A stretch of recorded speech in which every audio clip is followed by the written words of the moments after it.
Turn your Bibles with me to the book of Numbers. எண்ணாகமத்தின் புத்தகத்துக்கு நேராக உங்களுடைய வேதாகமங்களை திருப்பிக் கொள்ளுங்கள். Numbers chapter 14 and verse 24. எண்ணாகமத்தின் புத்தகம் 14ஆம் அதிகாரத்தினுடைய 24வது வசனம். But my servant Caleb, because he had another spirit with him and had followed me fully, him will I bring into the land whereinto he went, and his seed shall possess it. எண்ணாகமம் 14:24. என்னுடைய தாசனாகிய Caleb வேறு ஆவியை உடையவனாய் இருக்கிறபடியினாலும் உத்தமமாய் என்னை பின்பற்றி வந்தபடியினாலும் அவன் போய் வந்த தேசத்திலே அவனை சேர பண்ணுவேன், அவன் சந்ததியார் அதை சுதந்தரித்துக் கொள்வார்கள். Caleb has a different spirit. காலேபுக்கு வேறே ஆவி இருக்கிறது. Praise be to God. கர்த்தருடைய நாமத்துக்கு மகிமை உண்டாவதாக. This morning the title of my sermon is Having a Different Spirit. இன்றைக்கு என்னுடைய செய்தியினுடைய தலைப்பு வேறே ஆவியை கொண்டிருத்தல். At the outset of my sermon I want to explain to you the word spirit. நான் செய்திக்கு முன்பதாக இந்த ஆவி என்று சொல்லுகிற பதத்தை உங்களுக்கு விவரித்து காண்பிக்க விரும்புகிறேன். When we say Caleb having a different spirit, it does not mean anything to do with the Holy Spirit in this text. இந்த இடத்திலே காலேப் வேறு ஆவியை உடையவனாய் இருந்தான் என்று சொன்ன பதத்தை நீங்கள் வாசிப்பீர்களானால் அது பரிசுத்த ஆவியை குறிக்கிறதாக இந்த பகுதியிலே குறிப்பிடப்படவில்லை. Even though in the Holy Scriptures we have very often the references to the Spirit here and there, every time the word Spirit is used, it is not with the meaning saying it is the Holy Spirit. இந்த வேதத்தை நீங்கள் வாசிக்கிற பொழுது பரிசுத்த ஆவியானவரை குறித்த பல குறிப்புகள் வேதத்தினுடைய பல பகுதிகளிலும் காணப்பட்டாலும் ஆவி என்று சொல்லுகிற அந்த பதம் வரும் பொழுது அது எப்பொழுதுமே பரிசுத்த ஆவியை குறிப்பதாக இருப்பதில்லை. For you to understand, let me say 5 different ways the Bible uses the word Spirit. நீங்கள் விளங்கிக் கொள்ளும்படியாக வேதம் 5 வித்தியாசமான வழிகளிலே இந்த ஆவியை குறித்து பேசுகிறதை நான் உங்களுக்கு காண்பிக்க விரும்புகிறேன். If you don't understand it clearly, you will misunderstand the context or the real truth behind the text. நீங்கள் இந்த வேத காரியங்களை சரியாக விளங்கிக் கொள்வதற்கு இந்த பின்னணியை சரியாக புரிந்திராவிட்டால் காரியங்களை சில வேளைகளிலே தவறாய் புரிந்து கொண்டு விடுவீர்கள். 5 different uses of the word spirit. இந்த ஆவி என்று சொல்லுகிற இந்த பதமானது 5 வித்தியாசமான முறைகளிலே வேதத்திலே கையாளப்பட்டிருக்கிறதை நான் உங்களுக்கு காண்பிக்க விரும்புகிறேன். You may want to note it down for your reference. உங்களுடைய அறிவுக்காக நீங்கள் தொடர்ந்து படிப்பதற்காக ஒருவேளை குறித்துக் கொள்ள விரும்புவீர்களானால் தயவு செய்து நீங்கள் அதை குறித்துக் கொள்ளலாம். Number 1, முதலாவது, spirit in the Bible most of the time talks about the Holy Spirit, the Spirit of God. தேவனுடைய ஆவியாகிய பரிசுத்த ஆவியானவரை குறிப்பதற்காக வேதத்திலே ஆவி என்று குறிப்பிடப்பட்டிருக்கிறது. In the Old Testament, in the New Testament, you can see many references speaking about the Holy Spirit or the Spirit of the Lord directly. பரிசுத்த ஆவியானவரை அல்லது தேவனுடைய ஆவி என்ற பதத்திலே பழைய ஏற்பாட்டிலும் சரி புதிய ஏற்பாட்டிலும் சரி பல இடங்களிலே அந்த குறிக்கப்பட்ட பதம் உபயோகப்படுத்தப்பட்டிருக்கிறது. Number 2, இரண்டாவது, the same word spirit is also used when it comes in conjunction with speaking about evil spirit or spirit of demons. ஒன்று அசுத்த ஆவிகள் அல்லது பிசாசினுடைய ஆவிகள் என்று சொல்லுகிற பதத்திலும் கூட ஆவி என்று சொல்லுகிற அந்த வார்த்தை குறிப்பிடப்படுகிறது. Both in the Old Testament and the New Testament you can read this. இதிலே நீங்கள் பழைய ஏற்பாட்டிலும் புதிய ஏற்பாட்டிலும் கூட இந்த காரியத்தை நீங்கள் வாசிக்க முடியும். Even Paul mentions about it. Pavul கூட அந்த ஒரு இடத்திலே அதை எழுதுகிறார். He says we don't war with flesh and blood, but our warfare is with the spirits of the heavenly places. அவர் சொல்லும்போது மாமிசத்தோடு நம்முடைய போராட்டங்கள் அல்ல, துரைத்தனங்களோடும் ஆவிகளோடும் நமக்கு போராட்டம் இருக்கிறது என்று எழுதுகிறார். And that refers to the evil spirits. அந்த ஆவி என்று சொல்லுவது அது பிசாசினுடைய ஆவியை குறிக்கும். Number 3. மூன்றாவது, If you come to Ecclesiastes chapter 3 and verse 21. நீங்கள் பிரசங்கியின் புஸ்தகம் 3ஆம் அதிகாரத்தினுடைய 21வது வசனத்தை பார்ப்பீர்களானால், There the Bible says, who knows the spirit of the sons of men which goes upward, and the spirit of the animal which goes down to the earth. பிரசங்கி 3ஆம் அதிகாரம் 21வது வசனத்திலே, உயர ஏறும் மனுஷனுடைய ஆவியையும் தாழ பூமியில் இறங்கும் மிருகங்களுடைய ஆவியையும் அறிகிறவன் யார் என்று எழுதப்பட்டிருக்கிறது. Here you see the mention of two different other spirits. இங்கே ரெண்டு விதமான ஆவியை குறித்து, வித்தியாசமான ஆவிகளை குறித்து இங்கே எழுதப்பட்டிருக்கிறது. The third time the word spirit is used is denoting the spirit of man. அங்கே மூன்றாவது குறிப்பாக நம்ம பார்க்க வேண்டியது என்னவென்றால், மனிதனுடைய ஆவியையும் ஆவி என்று அங்கே குறிப்பிடப்படுகிறது. Spirit of man. அது மனிதனுடைய ஆவி என்று சொல்லப்பட்டிருக்கிறது. Number 4. நான்காவது, in the same verse, the spirit of animals. அதே வசனத்திலே நாம் வாசிக்கிற பொழுது மிருகங்களுடைய ஆவி என்றும் சொல்லப்படுகிறது. Now what does this mean? அதனுடைய அர்த்தம் என்ன? It simply means life, the life-giving force, the life-giving energy, the life-giving breath that came from God.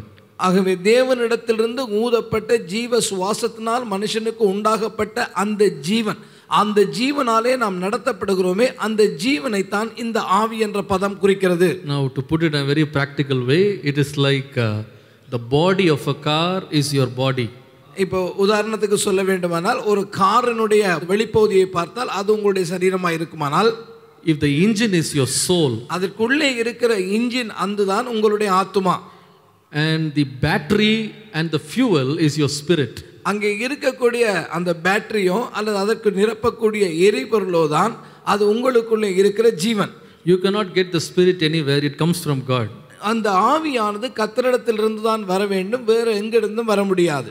And the Bible says when we die, the spirit of man goes to God and the spirit of animals goes down to the earth. வேதம் சொல்லுகிறது, மனிதன் மரிக்கிற பொழுது அவனுடைய ஆவியானது கர்த்தரிடத்தும், மிருகங்கள் மரிக்கிற பொழுது அதனுடைய ஆவி கீழே பூமிக்கும் போகும் என்று சொல்லப்படுகிறது. Number 5. ஐந்தாவது, there's a different spirit also mentioned. இங்கே இன்னொரு விதமான ஆவியை குறித்தும் சொல்லப்படுகிறது. If you read Psalm 51 verse 10, நீங்கள் சங்கீதங்களின் புஸ்தகம் 51ஆம் சங்கீதத்தினுடைய 10வது வசனத்தை பார்ப்பீர்களானால், David prays, create in me a clean heart, O Lord, and renew a right spirit within me. அங்கே சங்கீதக்காரனாகிய தாவீது சொல்லுவான், தேவனே சுத்த இருதயத்தை என்னிலே சிருஷ்டியும், நிலைவரமான ஆவியை என் உள்ளத்திலே புதுப்பியும். Now what is this spirit? இங்கே சொல்லப்படுகிற ஆவியினுடைய அர்த்தம் என்ன? It is not the Holy Spirit. இது பரிசுத்த ஆவியை குறித்து சொல்லப்படவில்லை. It talks about the attitude, the heart condition of a person. ஒரு மனிதனுடைய நிலை, அவனுடைய இருதயத்தின் சிந்தனைகளினாலே அவன் தன்னுடைய வாழ்க்கையை நடத்துகிற விதத்தை குறித்து இங்கே சொல்லப்படுகிறது. தமிழ்ல நான் வார்த்தை யூஸ் பண்ணா மனப்பான்மைன்னு சொல்லுவேன். It is your attitude inside you. உங்களுக்குள்ளே இருக்கிற மனப்பான்மை என்னதோ அதை குறித்து தான் இங்கே சொல்லப்படுகிறது. I will explain it with one more verse. நான் இன்னொரு வார்த்தையை சொல்லி இதை உங்களுக்கு நிச்சயமாக பூர்ணமாய் புரியும்படியாக செய்ய விரும்புகிறேன். If you read 1 Peter chapter 3 verses 3 and 4. 1 பேதுருவுக்கு எழுதின அந்த நிருபத்தை எடுத்து 3ஆம் அதிகாரம் 3ஆம் 4ஆம் வசனங்களை பார்ப்பீர்களானால், there it says about wives whose adorning, let it not be that outward adorning of plaiting the hair and of wearing of gold or of putting on of apparel, rather let it be the hidden person of the heart, which the incorruptible beauty of a gentle and quiet spirit, which is very precious in the sight of God. 1 பேதுரு 3ஆம் அதிகாரத்துடைய 3ஆம் 4ஆம் வசனங்களை பார்ப்பீர்களானால், மயிரை பின்னி பொன் ஆபரணங்களை அணிந்து உயர்ந்த வஸ்திரங்களை உடுத்திக் கொள்ளுதலாகிய புறம்பான அலங்கரிப்பு உங்களுக்கு அலங்காரமாய் இராமல், அழியாத அலங்காரமாய் இருக்கிற சாந்தமும் அமைதலுள்ள ஆவியுமாகிய இருதயத்தில் மறைந்திருக்கிற குணமே உங்களுக்கு அலங்காரமாய் இருக்க கடவது. What is it talking about? இது எதை குறித்து பேசுகிறது? Quiet, gentle spirit the character inside a person referred to as spirit of a person. ஒரு மனிதனுக்குள்ளே இருக்கக்கூடிய உள்ளான காரியங்கள் சாந்தமும் அடக்கத்தையும் குறித்து இங்கே பேசுகிறது. Character. அவனுடைய குணாதிசயத்தை குறித்து சொல்லுகிறது. That is also referred to as spirit. இங்கே குணாதிசயம் கூட ஒரு மனிதனுடைய குணாதிசயமான தன்மைகளும் கூட ஆவி என்ற பதத்திலானே தான் சொல்லப்படுகிறது. We learned 5 different spirits. ஆகவே இங்கே ஆவி என்ற பதம் 5 வித்தியாசமான வழிகளிலே பிரயோகிக்கப்பட்டிருக்கிறது. Come with me. Number 1. முதலாவது என்ன சொன்னேன்? பரிசுத்த ஆவியானவர், தேவனாகிய பரிசுத்த ஆவியானவர். இரண்டாவது என்ன மாதிரி பயன்படுத்தப்பட்டிருக்கு?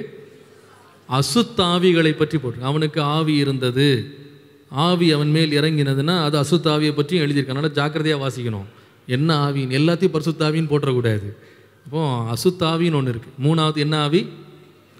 மனிதனுடைய உயிர் கொடுக்கும் ஆவின்னு சொல்லலாம். உயிராகிய ஆவி, தேவனிடத்திலிருந்து பிறந்த உயிராகிய ஆவி. நாலாவது மிருகங்களில் இருக்கிற உயிராகிய ஆவி, உயிர், மிருகங்களுக்கு உயிர் கொடுக்குற ஆவி.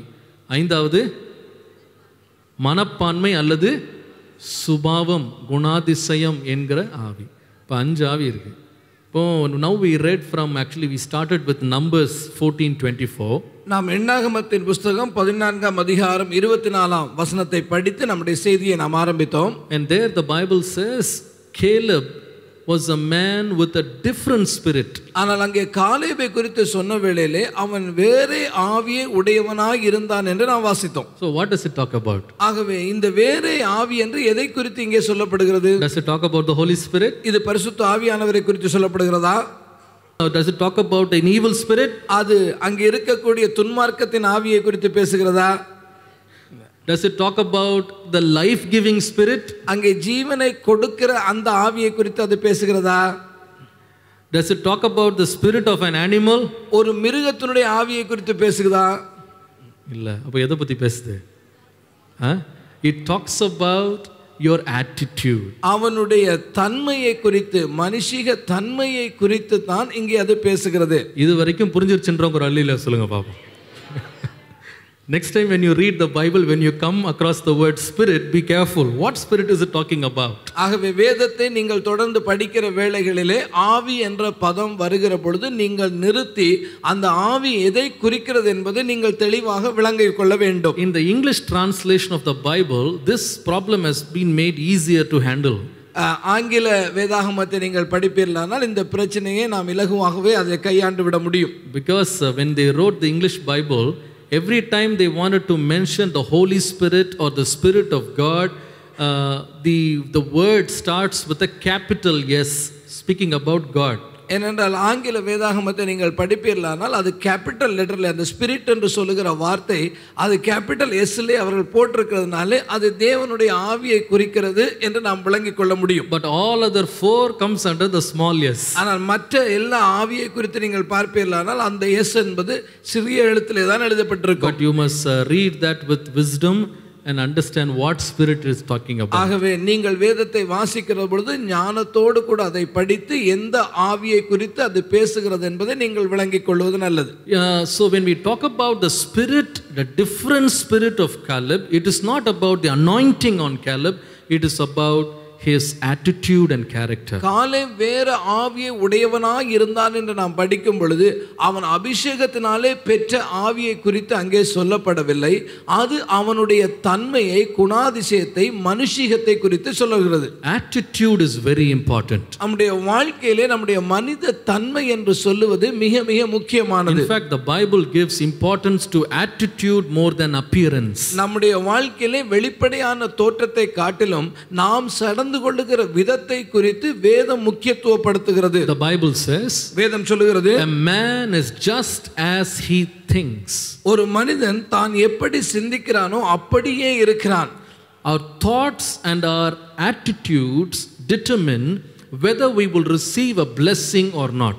நாம் ஒரு ஆசீர்வாதத்தை பெறுகிறதும் அல்லது நாம் சாபத்தை பெறுகிறதும் நம்முடைய சிந்தனையின் அடிப்படையிலே தான் அமைகிறது. Because in the eyes of God, attitude matters a lot more than anything else. ஏனென்றால் தேவனுடைய பார்வையிலே நாம் நடந்து கொள்ளுகிற விதம் நம்முடைய இருதயத்தின் சிந்தனைகள் முக்கிய பங்கு வகிக்கிறது. That's why the Bible says man looks at the face but God looks at the heart. அதனாலே தான் வேதம் சொல்லுகிறது மனிதனோ அவனுடைய வெளி தோற்றத்தை பார்க்கிறான், தேவனோ உள்ளான இருதயத்தை பார்க்கிறவராய் இருக்கிறார். God looks at the heart. ஒரு தேவனாகிய கர்த்தர் நம்முடைய இருதயத்தை பார்க்கிறார். In every generation we see God has been seeing and choosing people with a different spirit, different attitude from the rest of the crowd around them. நீங்கள் ஒவ்வொரு தலைமுறையிலும் பார்ப்பீர்களானால் வேதத்திலே நாம் வாசிக்க முடியும், தேவனாகிய கர்த்தர் யாரையெல்லாம் தெரிந்து கொண்டிருக்கிறாரோ அந்த தெரிந்து கொண்ட நபர்கள் மற்றவர்களிலிருந்து வித்தியாசப்பட்டவர்களாக வேறு ஆவியை உடையவர்களாகவே இருந்திருக்கிறார்கள். If you read about Noah, நீங்கள் நோவாவை குறித்து படிப்பீர்களானால் when the entire generation that was contemporary to Noah, they were all filled with wicked thoughts and imaginations. அந்த நோவாவினிடத்திலே வாழ்ந்த மற்ற நபர்கள், அதே காலகட்டத்திலே வளர்ந்தவர்கள் எல்லாருமே நோவாவை தவிர்த்து மற்றவர்களை பார்த்தால் அவருடைய சிந்தனைகள் முதல் கொண்டு மோசமானவையாகத்தான் இருந்திருக்கிறது. But you see, Noah was perfect in the eyes of God. ஆனால் நோவாவோ அவன் தேவனுடைய பார்வையிலே ஒரு பிரச்சனை அப்பழுக்கற்றவனாக இருந்தான். And that is why he received grace in the sight of God that led him to being saved from the floods that destroyed the entire earth. அதனாலே தான் தேவனுடைய கண்களிலே அவனுக்கு கிருபை கிடைத்து அவன் வெள்ளத்தினாலே அழிந்து போகாதபடி அவனும் அவனுடைய குடும்பமும் காக்கப்பட்டார்கள். In the generation of Abraham, you find in his entire kindred and his people, God was able to choose only Abraham, singled him out from that family. அங்கே ஆபிரகாமுடைய காலத்திலே பார்க்கும் பொழுது எத்தனையோ ஜனம் அங்கே வாழ்ந்திருந்த பொழுதும் கூட ஆபிரகாம் உத்தமனாயும் நீதிமானுமாய் இருந்தபடியினாலே தேவனுடைய கண்களிலே அவனுக்கு கிருபை கிடைத்தது. Moses was chosen among his entire contemporaries. அங்கே மோசேயுடைய காலத்திலே வாழ்ந்த அநேக ஜனங்களிலிருந்து அந்த மோசேயை தான் கர்த்தர் தெரிந்தெடுத்தார். You see that Moses was a man who was different from anybody. மற்றவர்களை காட்டிலும் முற்றிலும் வித்தியாசமான ஒரு மனிதனாகத்தான் மோசே இருந்திருக்கிறார். He was not like anyone before him or after him. அவனுக்கு முன்பாகவும் அவனுக்கு பின்பாகவும் அப்படிப்பட்ட ஒரு நபர் இல்லை என்று தேவனே எழுதி வைத்தார். If you look at David, நீங்கள் தாவீதை குறித்து பார்ப்பீர்களானால் even though he was born in a big family, nobody was like David. அவன் ஒரு பெரிய குடும்பத்திலே பிறந்திருந்தாலும் கூட அவனுடைய சகோதரர்கள் முதல் கொண்டு அவனை போல ஒருவன் அங்கே இருக்கவில்லை. You know, the Bible says that David was a man after God's own heart. தேவனுடைய இருதயத்துக்கு ஏற்ற மனுஷனாக தேவன் அவனை கண்டார் என்று தாவீதை குறித்து நாம் படிக்கிறோம். Think about Job. நீங்கள் யோபுவை குறித்து பாருங்கள். In the entire land of Ur, he was the only man whom God could point out and say, a man who was righteous in the eyes of God. அந்த ஊர்ல பட்டணத்திலே அநேகம் பேர் இருந்தாலும்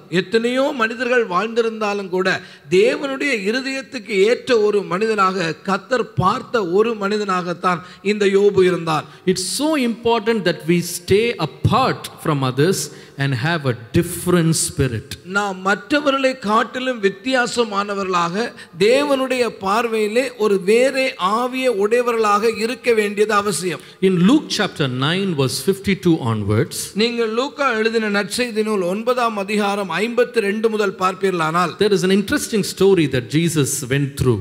அங்கே இயேசு சொன்ன ஒரு காரியத்தை, ஒரு காலகட்டத்தில் நடந்த ஒரு சம்பவத்தை குறித்து நாம் வாசிக்க முடியும். Jesus was getting ready to go into the land of the Samaritans. சமாரியர்களுடைய பட்டணங்கள் வழியாக போவதற்கு இயேசு ஆயத்தமாகிக் கொண்டிருந்தார். And when he tried to send his disciples ahead of him to prepare his coming, இந்த காரியத்தை ஆயத்தப்படுத்தும் முகமாக, அவருக்கு காரியங்களை ஏற்பாடு செய்யும் முகமாக தம்முடைய சீஷர்களை அவர் முன்பாகவே சமாரியாவுக்கு அனுப்புகிறார். and the Samaritans were not willing to receive Jesus. அன்றைக்கு சமாரியர்கள் இயேசுவை ஏற்றுக்கொள்ள ஆயத்தம் இல்லாதவர்களாக இருந்தார்கள், அவர்களுக்கு விருப்பம் இருக்கவில்லை. And in verse 54, 54ஆம் வசனத்தை பார்ப்பீர்களானால், the disciples of Jesus, namely James and John, யாக்கோபும் அவருடைய சீஷர்களாய் இருந்த யாக்கோபும் யோவானும் இதை கண்டபொழுது what did they say? அவர்கள் என்ன சொன்னார்கள்? Lord, command, let us command fire to come down from heaven and consume these people even as Elias did. அவர்கள் சொன்னார்கள், ஆண்டவரே, எலியா செய்தது போல வானத்திலிருந்து அக்கினி இறங்கி இவர்களை அழிக்கும்படிக்கு நாங்கள் கட்டளையிட உமக்கு சித்தமா என்று கேட்டார்கள். And you know, the Bible says in verse 55, 55ஆம் வசனத்தை பார்ப்பீர்களானால், Jesus turned to them and rebuked them. அவர் திரும்பி பார்த்து அவர்களை அதட்டினார் என்று வாசிக்கிறோம். What did he say? அவர் என்ன சொல்லி அவர்களை அதட்டினார்? You do not know what manner of spirit you are of. நீங்கள் இன்ன ஆவி உள்ளவர்கள் என்பதை அறியவில்லையா என்று சொல்லி அவர்களை அதட்டினார். Did you listen to me? நீங்கள் நான் சொன்ன காரியத்தை கேட்கிறீர்களா? Did you listen? What did Jesus say? இயேசு என்ன சொன்னார்? What spirit are you having? உங்களுக்கு என்ன விதமான ஆவி இருக்கிறது? He is not speaking about the evil spirit or the Holy Spirit. இவர் இந்த இடத்திலே அசுத்த ஆவியை குறித்தோ பரிசுத்த ஆவியானவரை குறித்தோ இயேசு கேட்கவில்லை. He is saying what kind of attitude, what kind of response, what kind of heart condition you are carrying around. உங்களுடைய மனநிலை என்ன, உங்களுடைய இருதயத்திலே எழுகிற சிந்தனை என்ன, நீங்கள் எப்படிப்பட்ட தன்மை உள்ள நபர்களாய் இருக்கிறீர்கள்? You should not act like worldly people. உலகத்தின் ஜனங்களைப் போல மக்களைப் போல நடந்து கொள்ளுகிறதாக நீங்கள் இருக்க You கூடாது. should not think like worldly people. நீங்கள் உலகத்தினுடைய ஜனங்களை போன்ற எண்ணங்கள் உங்களுக்கு உண்டாக கூடாது. In other words, you need to have a different spirit. இன்னொரு வார்த்தையிலே சொன்னால் நீங்கள் வேற ஆவியை உடையவர்களாக இருக்க வேண்டும். Hallelujah. Hallelujah. That is why in Ezekiel chapter 36 and verse 26, அதனாலே தான் நீங்கள் எசேக்கியனுடைய பரிவீரலான எசேக்கியலுடைய தீர்க்கதரிசன புத்தகத்திலே பார்க்கிற பொழுது Ezekiel 36:26 பார்ப்பீர்களானால் there the Lord promises, அங்கே ஆண்டவராகிய கர்த்தர் ஒரு வாக்குத்தத்தத்தை கொடுக்கிறார். I will give you a new heart and put a new spirit within you. I will take the heart of stone out of your flesh and give you a heart of flesh. Ezekiel 36 அதிகாரத்தினுடைய 26வது வசனம், உங்களுக்கு நவமான இருதயத்தை கொடுத்து உங்கள் உள்ளத்திலே புதிதான ஆவியை கட்டளையிட்டு. What spirit? புதிதான ஆவியை கட்டளையிட்டு. எல்லாரும் சொல்லுங்க, என்ன ஆவி அது? புதிதான ஆவி. It's not Holy Spirit. It's not Holy Spirit. இது பரிசுத்த ஆவியானவரை குறித்து இங்கே சொல்லப்படவில்லை. It says, I'll give you a new spirit.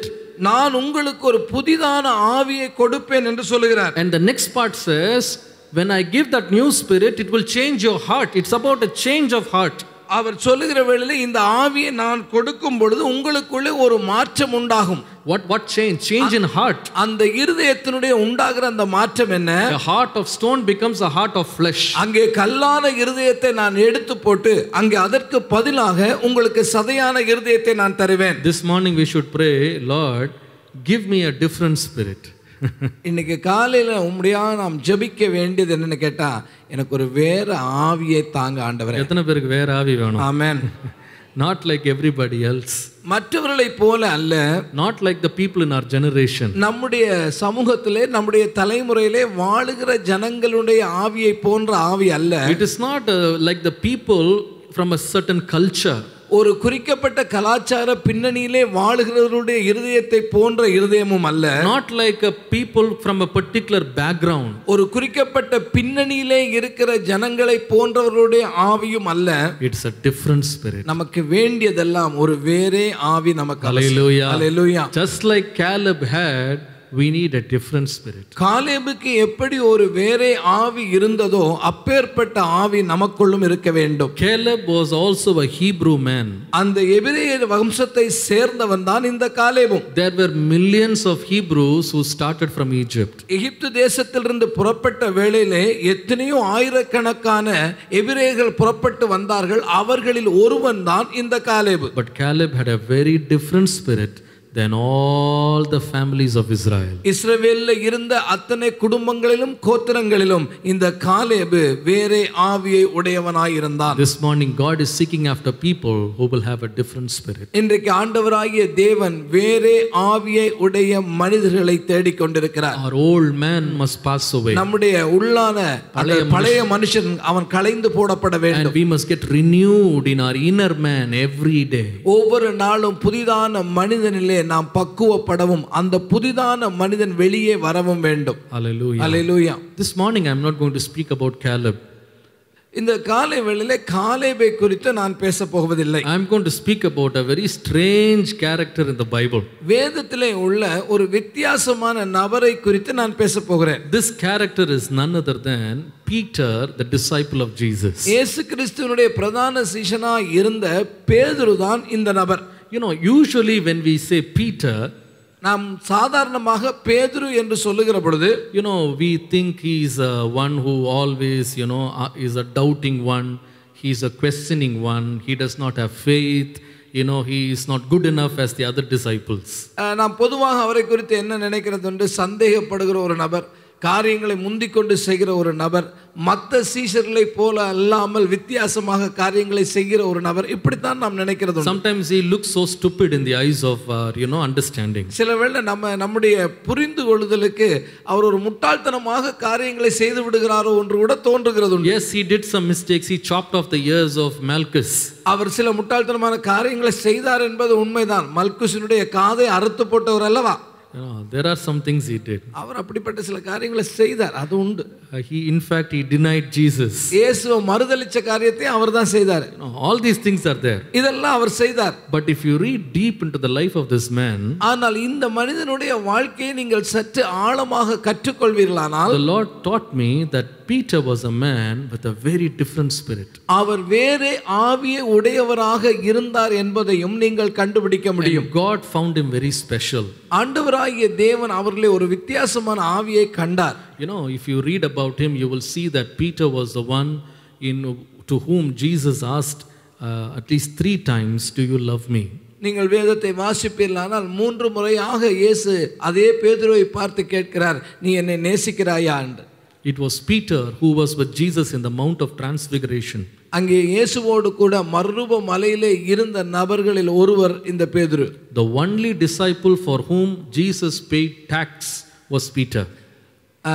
இந்த வரியை கட்ட வேண்டிய நேரம் வந்த பொழுது ஆண்டவராகிய இயேசு பேதுருவுக்காக சேர்த்து அவர் வரியை கட்டுகிறார். No other disciple had the privilege. அவர்களுக்கு மற்ற சீஷர்கள் இருந்தாலும் மற்ற சீஷர்களுக்கான வரியை இயேசு கட்டவில்லை, பேதுருடைய வரியை தான் இயேசு கட்டுகிறார். Only to Peter Jesus said, "I give you the keys of the heaven." பரலோகத்தினுடைய திறவுகோலை உன்னுடைய கையிலே கொடுக்கிறேன் என்று சொல்லி ஆண்டவராகிய தேவனாகிய இயேசு பேதுருவிடத்திலே தான் பேசுகிறார். And it was only Peter who gave the very first sermon in the very first church that began on the day of Pentecost. பெந்தெகோஸ்தே நாளிலே ஆரம்பமாகின முதலாவது சபையிலே முதலாவது செய்தியை கொடுக்கும்படி தெரிந்தெடுக்கப்பட்ட நபரும் பேதுருதான். Peter is a great apostle. உண்மையாகவே ஒரு பெரிய அப்போஸ்தலன் தான். Yes, many times he was chided by God. Sometimes even Jesus said, "Get behind me, Satan," he said. பல வேளைகளிலே இயேசுவினாலே கடிந்து கொள்ளப்பட்ட ஒரு நபர்தான். ஒரு கட்டத்தில் இயேசு எனக்கு பின்னாடி போ சாத்தானே என்று கூட சொல்லி அவரை திட்டி இருக்கிறார். ஆனாலும் கூட Peter is a man with a different spirit. பேதுரு ஒரு வேறே ஆவியை உடைய ஒரு மனிதனாய் இருந்தார். This morning I want to bring at least 4 lessons to draw from his life, how we can have a different spirit like Peter. பேதுருடைய வாழ்க்கையிலிருந்து 4 காரியங்களை உங்களுக்கு காண்பித்து நாம் எப்படி அவரை போன்ற ஒரு வேறே ஆவியுடைய நபராக மாற முடியும் என்று நான் உங்களுக்கு காண்பிக்க விரும்புகிறேன். Now turn with me to Matthew chapter 14 verse 28. மத்தேயு எழுதின சுவிசேஷம் 14ஆம் அதிகாரத்தினுடைய 28ஆம் வசனத்தை தயவு செய்து வேதத்தை எடுத்து பாருங்கள். And Peter answered him and said, "Lord, if it be thou, bid me come unto thee on the water." பேதுரு அவரை நோக்கி, "ஆண்டவரே, நீரே ஆனால் நான் ஜலத்தின் மேல் நான் உம்மிடத்திலே நடந்து வர கட்டளையிடும்" என்று கேட்கிறான். This is an incident that many of us are very familiar with. நாம் அடிக்கடியாக வாசித்த நன்றாய் தெரிந்த ஒரு வேத பகுதிதான். It's a very interesting story. It starts from verse 22. இந்த வேத பகுதியானது 22வது வசனத்திலிருந்து ஆரம்பிக்கிறதை நீங்கள் பார்க்க முடியும்.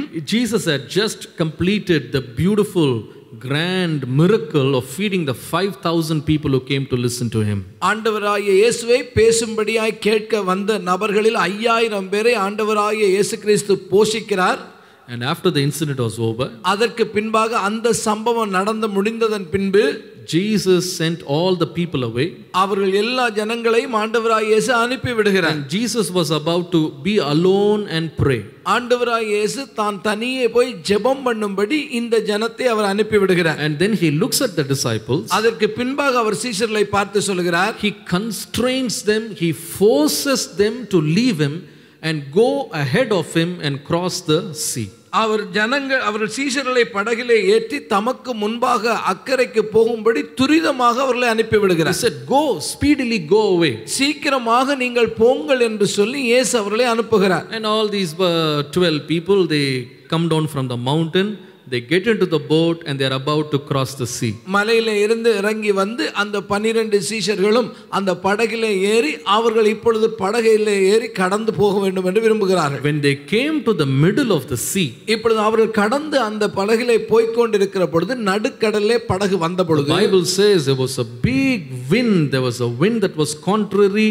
You know, the boat was tossed to and fro with mighty waves. அதற்குள்ளாக படகு நடுக்கடலிலே சேர்ந்து எதிர்காற்றாய் இருந்தபடினாலே அலைகளினாலே அலைவுபடுகிற அந்த நிலைமைக்கு அந்த படகு வந்தது. So there is a big struggle. அப்பொழுது பார்த்தா அங்க ஒரு பெரிய பிரச்சனை நடுவிலே மாட்டிக்கொண்டிருக்கிறார்கள். Did Jesus know about this struggle? இயேசுவுக்கு இந்த பிரச்சனை தெரியுமா? He knows. நிச்சயமாகவே தெரியும். Even when he sent them, he knows these guys are going to get into trouble. இவர் அவர்களை அனுப்பும் பொழுது இயேசுவுக்கு தெரியும் நடுவழியில மாட்டிக்க போறாங்க. When trouble comes to us, believe that Jesus knows, you know, aforehand. நமக்கு பிரச்சனை வரும் பொழுது நீங்கள் ஒன்றை விசுவாசிங்கள், நமக்கு இந்த பிரச்சனைக்கு வருவதற்கு முன்பாகவே ஆண்டவர் அதை அறிந்திருக்கிறார். Hallelujah. Hallelujah. So Jesus is watching from the mountain. These people are struggling in the sea. ஆண்டவராகிய தேவன் அந்த மலையில இருந்து பார்த்து கொண்டிருக்கிறார். இங்கே இவர்கள் அந்த கடலின் நடுவிலே அவர்கள் அலைகளோடு போராடி கொண்டிருக்கிறார்கள். Now some of these people on the boat are expert fishermen. இந்த படகிலே இருக்கிறவர்களே பலர் அவர்களுக்கு நன்றாக மீன் பிடித்த அனுபவம் இருக்கிறது, கடலின் அனுபவம் அவர்களுக்கு உண்டு. But they are still struggling with the waves. ஆனாலும் கூட அலைகளினாலே அந்த படகு அலைபடுகிற பொழுது அவர்களும் அங்கே அவதிக்குள்ளாகிறார்கள். After a few minutes, சில நேரம் கழித்து Jesus walks on the water. ஆண்டவராகிய இயேசு கடலின் மேலே நடந்து வருகிறார். And all these people are crying out, "Oh, it's a spirit, it's a ghost." அவர்கள் ஆவேசம், பிசாசு வருதுன்னு சொல்லி அலற ஆரம்பிச்சிட்டாங்க. And Jesus said, "Don't be afraid, it is me, Jesus." அப்பொழுது இயேசு சொன்னார், பயப்பட வேண்டாம், நான் தான், இயேசுவாகிய நான் தான் உங்களை நோக்கி வருகிறேன் என்று சொன்னார். Even when Jesus revealed himself to them, the waves did not cease. The waves are still blowing. இயேசு நான் தான் என்று சொன்ன வேளையிலும் கூட அந்த கடல் அமர்ந்து விடவில்லை, அந்த அலைகள் கொந்தளிக்கிறதை விட்டு விடவில்லை, அது கொந்தளித்து கொண்டுதான் இருக்கிறது. Now imagine this scene. நீங்கள் இப்பொழுது இந்த நிகழ்ச்சியை கற்பனை செய்து பாருங்கள். Imagine you are in a boat with 12 people. நீங்களும் இன்னொரு 12 பேர்களும் அந்த படகிலே இருக்கிறதாக வைத்துக் கொள்ளுங்கள். Imagine you are struggling to find shore. நீங்கள் எப்படியாவது கரைக்கு போவதற்கு தண்டு வலிக்கிறதுல வருத்தப்பட்டு தண்டு வலிக்கிற ஒரு சூழ்நிலையில் இருக்கிறீர்கள். The waves are raging against you. உங்களுடைய படகை சுற்றிலும் அலைகள் கொந்தளித்து உங்களுடைய படகை கவிழ்க்கிறதுக்கு முயற்சிக்கிறது. Imagine you have a vision of Jesus on the water. நீங்கள் இயேசு இந்த கடலிலே நடந்து வருகிறதை தரிசனமாய் காண்கிறீர்கள். What will you do? நீங்கள் என்ன செய்வீர்கள்? What will you pray? நீங்கள் எதற்காக ஜெபம் பண்ணுவீர்கள்? சொல்லுங்க, என்ன ஜெபம் பண்ணுவீங்க? Lord, please save us. ஆண்டவரே என்னை இரட்சியும் காப்பாற்றும் என்று ஜெபம் பண்ணுவீர்கள். Please still the waves. ஆண்டவரே தயவு செய்து இந்த அலைகளை அமர்த்தி போடும் என்று சொல்லுவீர்கள். Please stop the wind. ஆண்டவரே காற்றை அமர்த்தி போடும் என்று சொல்லுவீர்கள். That would be your mental state. காரணம் என்ன? அதுதான் உங்களுடைய மனநிலை.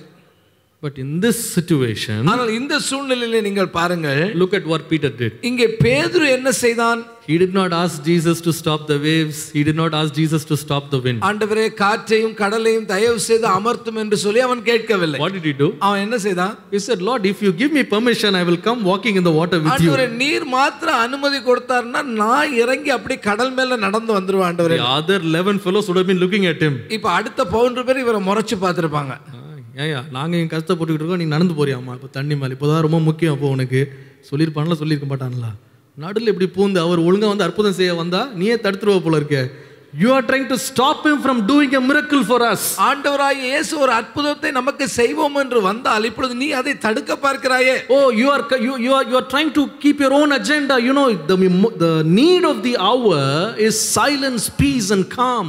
இந்த நேரத்திலே நமக்கு தேவை இந்த காற்று அமர்ந்து கடல்ல அமைதி உண்டாகி நாம் கரைக்கு போக சேரும். இந்த நேரத்தில் போய் இப்படி ஒரு குழப்பத்தை பண்ணுகிறாயே.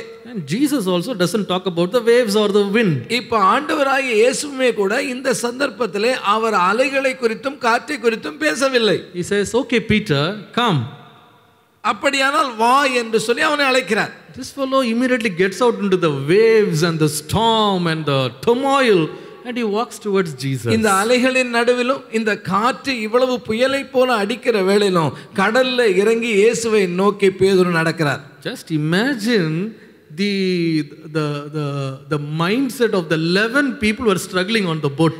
இப்ப அங்க அவஸ்தையோட உட்கார்ந்துருக்காங்க. 11 பேர் இருக்கிறாங்க அந்த படகுல. அவங்களுடைய நிலையை நீங்க யோசிச்சு பாருங்க. This fellow is walking on the water to Jesus. இவர் இயேசுவை நோக்கி கடல் மேலே நடந்து போகிறார். When the 11 people were struggling to live the next minute, அடுத்த நிமிஷம் என்ன நடக்குமோன்னு தெரியாத பதட்டத்தோடு கூட 11 பேர் அந்த படகிலே காத்திருக்கிற பொழுது, when the 11 people were struggling with their everyday problems, ஒவ்வொரு நாளும் தங்களுக்குள்ள பிரச்சனைகளோடு 11 பேரும் அலசடிப்பட்டு கொண்டிருக்கிற பொழுது, when 11 people are struggling to get the calm around them, தங்களை சுற்றிலும் உள்ள காரியங்கள் அமைதலாக மாற வேண்டும் என்று காத்திருக்கிறவர்களாக 11 பேரும் இருக்கிற when பொழுது, 11 people are focused on how to get their present situation right, இப்பொழுது உள்ள சூழ்நிலையிலிருந்து எப்படி விடுபடுவது என்று சொல்லி தலையை பித்துக் கொண்டு அந்த 11 பேர் இருக்கிற பொழுது, one person says, ஒரே ஒருவர் சொல்லுகிறார், I am not worried about the waves, நான் இப்பொழுது கடலை பற்றியோ அலையை பற்றியோ கவலைப்படவில்லை. I am not worried about the winds, இங்கு அடிக்கிறதான காற்றை குறித்தும் எனக்கு கவலை இல்லை. I want to walk with Jesus. நான் இயேசுவோடு கூட நடந்து செல்ல. Hallelujah. Hallelujah. He is a man with a different spirit. அவனுடைய ஆவி வித்தியாசமான ஆவி.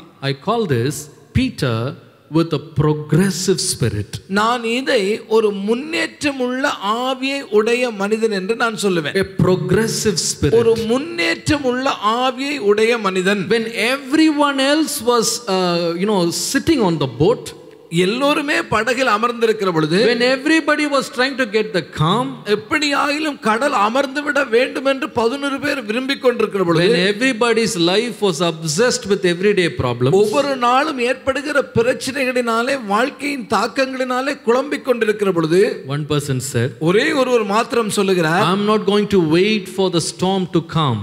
இந்த அலை அடங்கும் வரைக்கும் நான் காத்திருக்க போவதில்லை. I am not going to wait for the waves to be still. இந்த அலைகள் எல்லாம் கொந்தளிக்காமல் அமைதியாகும் வரைக்கும் நான் இருக்க போகிறதில்லை. I am going to walk to Jesus anyway. நான் இயேசுவை நோக்கி நடந்து போகிறேன் எந்த சூழ்நிலையிலும். Hallelujah. Hallelujah. Progressive in spirit. அவனுடைய ஆவியிலே முன்னேற்றமுள்ள ஒருவனாக இருந்தான். Sometimes even when Jesus is on the water, Jesus is very nearby. In our life, we will have storms and winds and waves coming against us. நம்முடைய வாழ்க்கையிலே இயேசு நமது பக்கத்திலே இருந்தாலுமே கூட நம்முடைய படகை சுற்றிலும் அலை அடிக்கலாம், புயல் வரலாம். நம்முடைய அலைகளாலே பிரட்டப்படுகிற வாழ்க்கையை நாம் வாழலாம். What happens to us? ஆனால் நமக்கு என்ன நடக்கும்? Immediately what we do is we start only praying for our problems. ஆண்டவரே எங்களுடைய பிரச்சனையிலிருந்து நம்மை விடுதலை ஆக்கும் என்றுதான் நாம் ஜெபிப்போம். All I need is peace. ஆண்டவரே இப்பொழுது எனக்கு வேண்டியது சமாதானம். If you give me peace, then I will serve you. ஆண்டவரே நீர் எனக்கு சமாதானத்தை தருவீர் என்றால் நான் உமக்கு சேவை செய்வேன். If you heal me, I will serve you. ஆண்டவரே என்னை குணமாக்குவீரானால் நான் என்னை உமக்கென்று அர்ப்பணிப்பேன். If you deliver me, I will follow you. ஆண்டவரே இப்பொழுது என்னை விடுவிப்பீர்களானால் நான் உம்மை பின்தொடர்ந்து வருவேன். That was not how Peter looked at it. அப்படி அல்ல பேதுரு அன்றைக்கு சூழ்நிலையை பார்த்த முறை. He said, let the waves come, let the winds blow. That is not going to stop me from getting into the water and going to Jesus. அலை அடிக்கலாம், காற்று வீசலாம், ஆனால் கர்த்தரிடத்தில் போகும்படி தண்ணீரில் மேலே நான் நடந்து போவதை எதுவும் தடுக்க போகிறதில்லை. Hallelujah.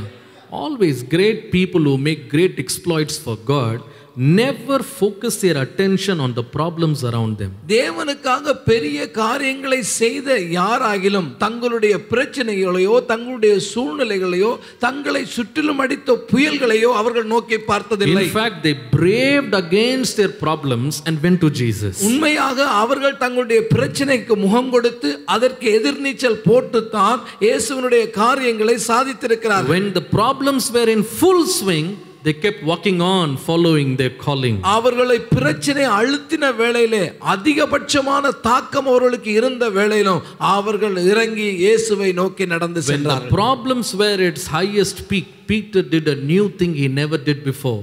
இதற்கு முன்பாக செய்யாத ஒரு காரியத்தை இந்த பேதுரு எப்பொழுது செய்தார்?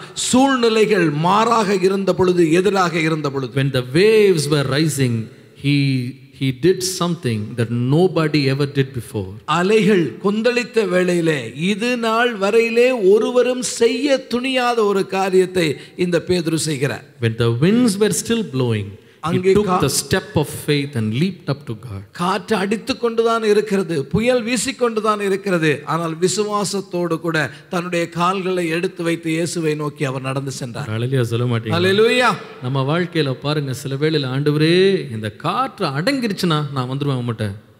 ஆண்டு சொல்ல காற்று அப்படிதான் அடிச்சுக்கிட்டு தான் இருக்கும். நீ வருவியா? நீ தேடுவியா? என் அருகே வருவாயா? என்னை நோக்கி பார்ப்பாயா? என் அண்டை சேருவாயா? You should say, Lord, I am not worried about the winds, I am not worried about the seas. I want you more than anything. ஆண்டவரை பார்த்து நாம் சொல்ல வேண்டும், ஆண்டவரே அலையை குறித்தோ காற்றை குறித்தோ புயலை குறித்தோ அல்ல, ஆண்டவரே நான் உம்மிடத்திலே சேர மாத்திரமே வாஞ்சிக்கிறேன். Hallelujah. Hallelujah. Hallelujah. Hallelujah. Look at David. நீங்கள் தாவீதை பாருங்கள். When the whole nation went and hid itself, including the king, at the voice of Goliath. அங்கே கோலியாத்தினுடைய சத்தத்தை கேட்டு அந்த இஸ்ரவேல் ஜனமும் அவனுடைய ராஜாவா இருந்த சவுலும் போய் ஒளித்துக் கொண்டார்கள். So David went ahead and said, I come to you in the name of the Lord of hosts. ஆனால் அவங்களுக்கு முன்பாக போய், அதே கோலியாத்துக்கு முன்பாக போய் தாவீது சொன்னான், தேவனாகிய கர்த்தருடைய நாமத்திலே நான் உனக்கு எதிராய் வருகிறேன். Yes, the situation is real. அங்கே உண்மையான சூழ்நிலை எதிராகத்தான் இருக்கிறது, அதில் மாற்றமில்லை. There is no lie, it is a big problem. அந்த பிரச்சனை சாதாரணமான பிரச்சனை அல்ல, அவனுடைய ஜீவனை எடுக்கிறதுக்க பிரச்சனை தான். But still he went ahead. ஆனாலும் கூட அவன் துணிந்து கர்த்தருடைய நாமத்திலே முன்னே சென்றான். Look at Joshua and Caleb. ஜோஷுவாவையும் காலேபையும் பாருங்கள். You know, the 10 spies came and gave a realistic report. அங்கே போன அந்த 10 பேர் வந்து உண்மையான நிலை என்ன என்பதை சொன்னார்கள். They said, we saw giants. அந்த வேவுகாரர்கள் வந்து சொன்னார்கள், ராட்சதர்களை அங்கே நாங்கள் கண்டோம். When we looked upon them and they looked upon us, we looked like grasshoppers before them. அவர்களுடைய பார்வைக்கு நாங்கள் வெட்டுக்கிளிகளை போல இருந்தோம். Oh, they were all living in fortified cities. அவர்களுடைய நகரங்கள் எல்லாம் பட்டணங்கள் எல்லாம் மதில் சூழ்ந்த பட்டணங்களும் அரணான பட்டணங்களுமாய் இருக்கிறது. All their report was real.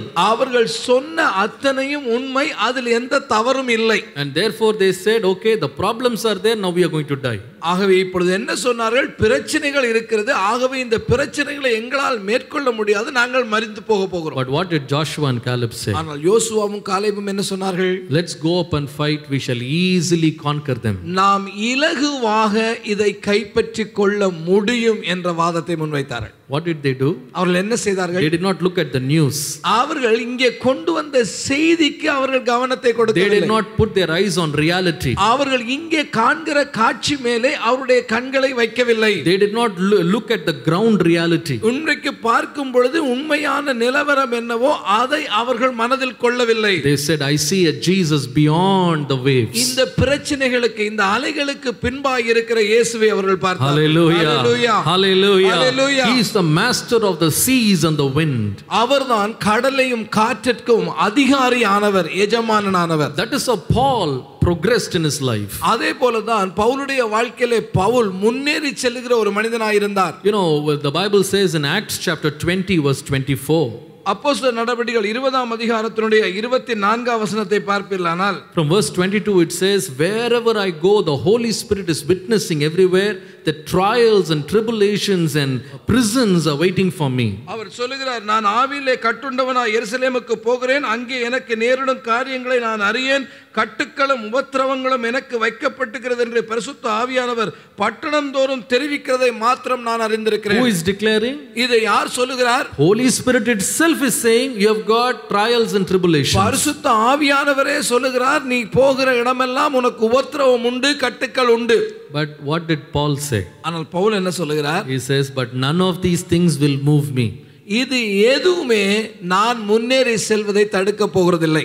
I do not even count my life dear to myself. என்னுடைய ஜீவனை கூட நான் பெரிதாக நினைக்க போகிறதில்லை. I want to fulfill the ministry that God gave to me. தேவன் எனக்கு எந்த ஊழியத்தை நியமித்திருக்கிறாரோ அதை நான் நிறைவேற்றவே விரும்புகிறேன். Hallelujah. Hallelujah. Hallelujah. Hallelujah. What spirit did Peter have? அங்கே அவருக்கு இருந்த ஆவி என்ன? பேதுருவுக்குள்ளே இருந்த ஆவி என்ன? Progressive spirit in the midst of problems. அங்கே பிரச்சனைகளின் மத்தியிலும் முன்னேறி செல்லத்தக்க ஆவி உடையவராய் இருந்தார். This is what the devil does. இதுதான் இன்றைக்கு பிசாசு செய்கிற தந்திரம். He will show one problem in your life and turn your entire focus on that problem and say, don't move ahead, let the problems come down and then you can progress. பிசாசு செய்கிறது என்ன, ஒரு பிரச்சனையை உங்களுக்கு முன்பாக காண்பிச்சு இந்த பாரு முன்னேறி போக முடியாதபடி இந்த பிரச்சனை இருக்கு, இந்த பிரச்சனை தீரு வரைக்கும் கொஞ்சம் இருப்பா என்று சொல்லி உங்களை தடுத்து விடுவான். He will say don't show enough care on the family. உங்களுடைய குடும்பத்தினுடைய காரியங்களை குறித்து நீ பெரிய கவலை எடுத்துக்க வேண்டாம். And therefore people say I'm not able to even show care on the family now. என்ன குடும்பத்தை கூட என்னால பார்க்க முடியல. I'm not even able to share my love with my children. என்னுடைய பிள்ளைகளோடு கூட எனக்கு நேரம் செலவு பண்ணி என்னுடைய அன்பை பரிமாற முடியல. I am not able to pray. நான் ஜெபம் பண்ண முடியல. I am not able to meditate. நான் கர்த்தருடைய வார்த்தையை தியானம் பண்ண முடியல. I am not able to do any ministry. நான் எந்த ஊழியத்தையும் செய்ய முடியாதவனா இருக்கிறேன். You know why? ஏன் தெரியுமா? I've got this one problem. இந்த ஒரு பிரச்சனையால இதெல்லாம் செய்ய முடியாம போச்சு. I've got waves. எனக்கு அங்கே என்னை சுற்றிலும் அலைகள் அடிக்கிறது. I've got the winds to handle. என்னை சுற்றிலும் இருக்கிறதான இந்த காற்றை நான் அமரும் வரைக்கும் காத்திருக்க வேண்டியிருக்கிறது. So we go around telling everyone please pray for me that God will deliver me from all this and then I will come and do what I'm supposed to do. அப்ப என்ன பார்க்கறவங்க எல்லாம் போய் இந்த பிரச்சனை இருக்கு பிரதர், இந்த பிரச்சனை இருக்கு சிஸ்டர், எனக்காக ஜெபம் பண்ணுங்க, இந்த பிரச்சனை முடிஞ்சிச்சுன்னா நான் ஊழியத்துக்கு வந்துருவேன். Peter did not wait. பேதுரு அப்படியெல்லாம் காத்திருக்கவே இல்லை. Let the winds blow, let the waves rise, I will walk to Jesus. அலை அடிக்கலாம், காற்று வீசலாம், என் கண்களோ கர்த்தரை நோக்கி இருக்கிறது, நான் அவரை நோக்கி நடப்பேன். Hallelujah. Hallelujah. Progress my brother. அருமையான சகோதரனே, இதை எழுதிக் கொள்ளுங்கள். Progress my sister. உங்களுடைய சகோதரனே சகோதரியே, நீங்கள் முன்னேறி செல்லுகிற ஆவியை உடையவராயிருங்கள். Hallelujah. Hallelujah. No news must disappoint you. எந்த விதமான தகவல்களும் செய்திகளும் உங்களை பாதிக்கவே கூடாது. No reports must bring you down. யாராவது கொண்டு வந்து சொல்லுகிறதான எந்த விதமான தகவலின் அடிப்படையிலும் சோர்ந்து போய் விடாதிருங்கள். Keep moving on. நீங்கள் தயவு செய்து தொடர்ந்து முன்னேறுங்கள். Keep moving on. உங்களுடைய முன்னேற்றத்திலே குறியாயிருங்கள், முன்னேறி செல்லுங்கள். Keep moving on. நீங்கள் தொடர்ந்து முன்னேறுங்கள். Even if your faith is lost a little while and you start sinking, Jesus will pull you up. ஒருவேளை உங்களுடைய விசுவாசத்திலே குறைவு வந்து அங்கே பேது நடக்கும் பொழுது தண்ணீரிலே அமிழ்ந்ததை போன்ற நிலை வந்தாலும் அங்கேயும் உங்களை கைதூக்கி விட கர்த்தராகிய இயேசு முன்னே நிற்கிறார். Hallelujah. These 11 people sitting in the boat never knowing what to walk on water. பாருங்க, இந்த 11 பேர் படகுல இருக்காங்களே, இப்ப கடல்ல நடந்த ஒரு அனுபவத்தை கடைசி வரைக்குமே அவங்க பெறல. Do you want to be sitting in the boat or you want to go and see something new in life? நீங்க எப்படி இருக்க விரும்புறீங்க? ஒன்னு படகுலயே இருக்க விரும்புறீங்களா, இல்ல புதிய அனுபவத்தோட கடல் மேல நடக்க விரும்புறீங்களா? எத்தனை பேர் கடல் மேல நடக்கணும்னு விரும்புறீங்க? உங்க பிரச்சனைகளை தாண்டி நடந்து போங்க. போட்லயே உட்கார்ந்திருக்கிறது ரொம்ப ஈஸி. ஆனா நடந்து போங்க, இயேசு உங்களுக்கு துணை நிற்பார். ஆமென். Hallelujah. Hallelujah. Hallelujah. Hallelujah. Praise be to God. A pioneering progressiveness in spirit. நம்முடைய வாழ்க்கையிலே முன்னேறி செல்லத்தக்க துணிவுள்ள முன்னேறி செல்ல அந்த ஆவி நமக்கு அவசியம். Peter, a man with a different spirit. அங்கே பேதுரு வேறே ஆவியை உடைய ஒரு நபராய் இருந்தார். The second character I found in Peter, நான் பேதுருவை பார்த்த இரண்டாவது குணாதிசயத்தை பாருங்கள். Acts chapter 3 verse 12. அப்போஸ்தலர் நடபடிகள் 3ஆம் அதிகாரத்தினுடைய 12ஆம் வசனத்தை பார்ப்பீர்களானால், The Bible says when Peter saw it, he answered unto the people, You men of Israel, why marvel ye at this, or why do you so earnestly look on us, as though by our own power or holiness we made this man to walk? அப்போஸ்தலர் 3ஆம் அதிகாரத்தினுடைய 12ஆம் வசனத்திலே பேதுரு அதை கண்டு ஜனங்களை நோக்கி, இஸ்ரவேலரே, இதை குறித்து நீங்கள் ஆச்சரியப்படுகிறது என்ன? நாங்கள் எங்கள் சுய சக்தியினாலாவது எங்கள் சுய பக்தியினாலாவது இவனை நடக்க பண்ணினோம் என்று நீங்கள் எங்களை நோக்கி பார்க்கிறது என்ன? Why are you focusing your attention on us? நீங்கள் எங்களை ஏன் நோக்கி பார்க்கிறீர்கள்? Why are you thinking we are heroes? நாங்கள் எல்லாம் இந்த இடத்திலே கதாநாயகர்களாக நிற்கிறோம் என்று ஏன் எங்களை பார்க்கிறீர்கள்? Now why did he say this? இந்த இடத்திலே ஏன் இதை பேதுரு சொல்ல வேண்டும்? In fact, in church history, this is one of the very first miracles which the Lord used the disciples to perform after the Lord was resurrected and went to heaven.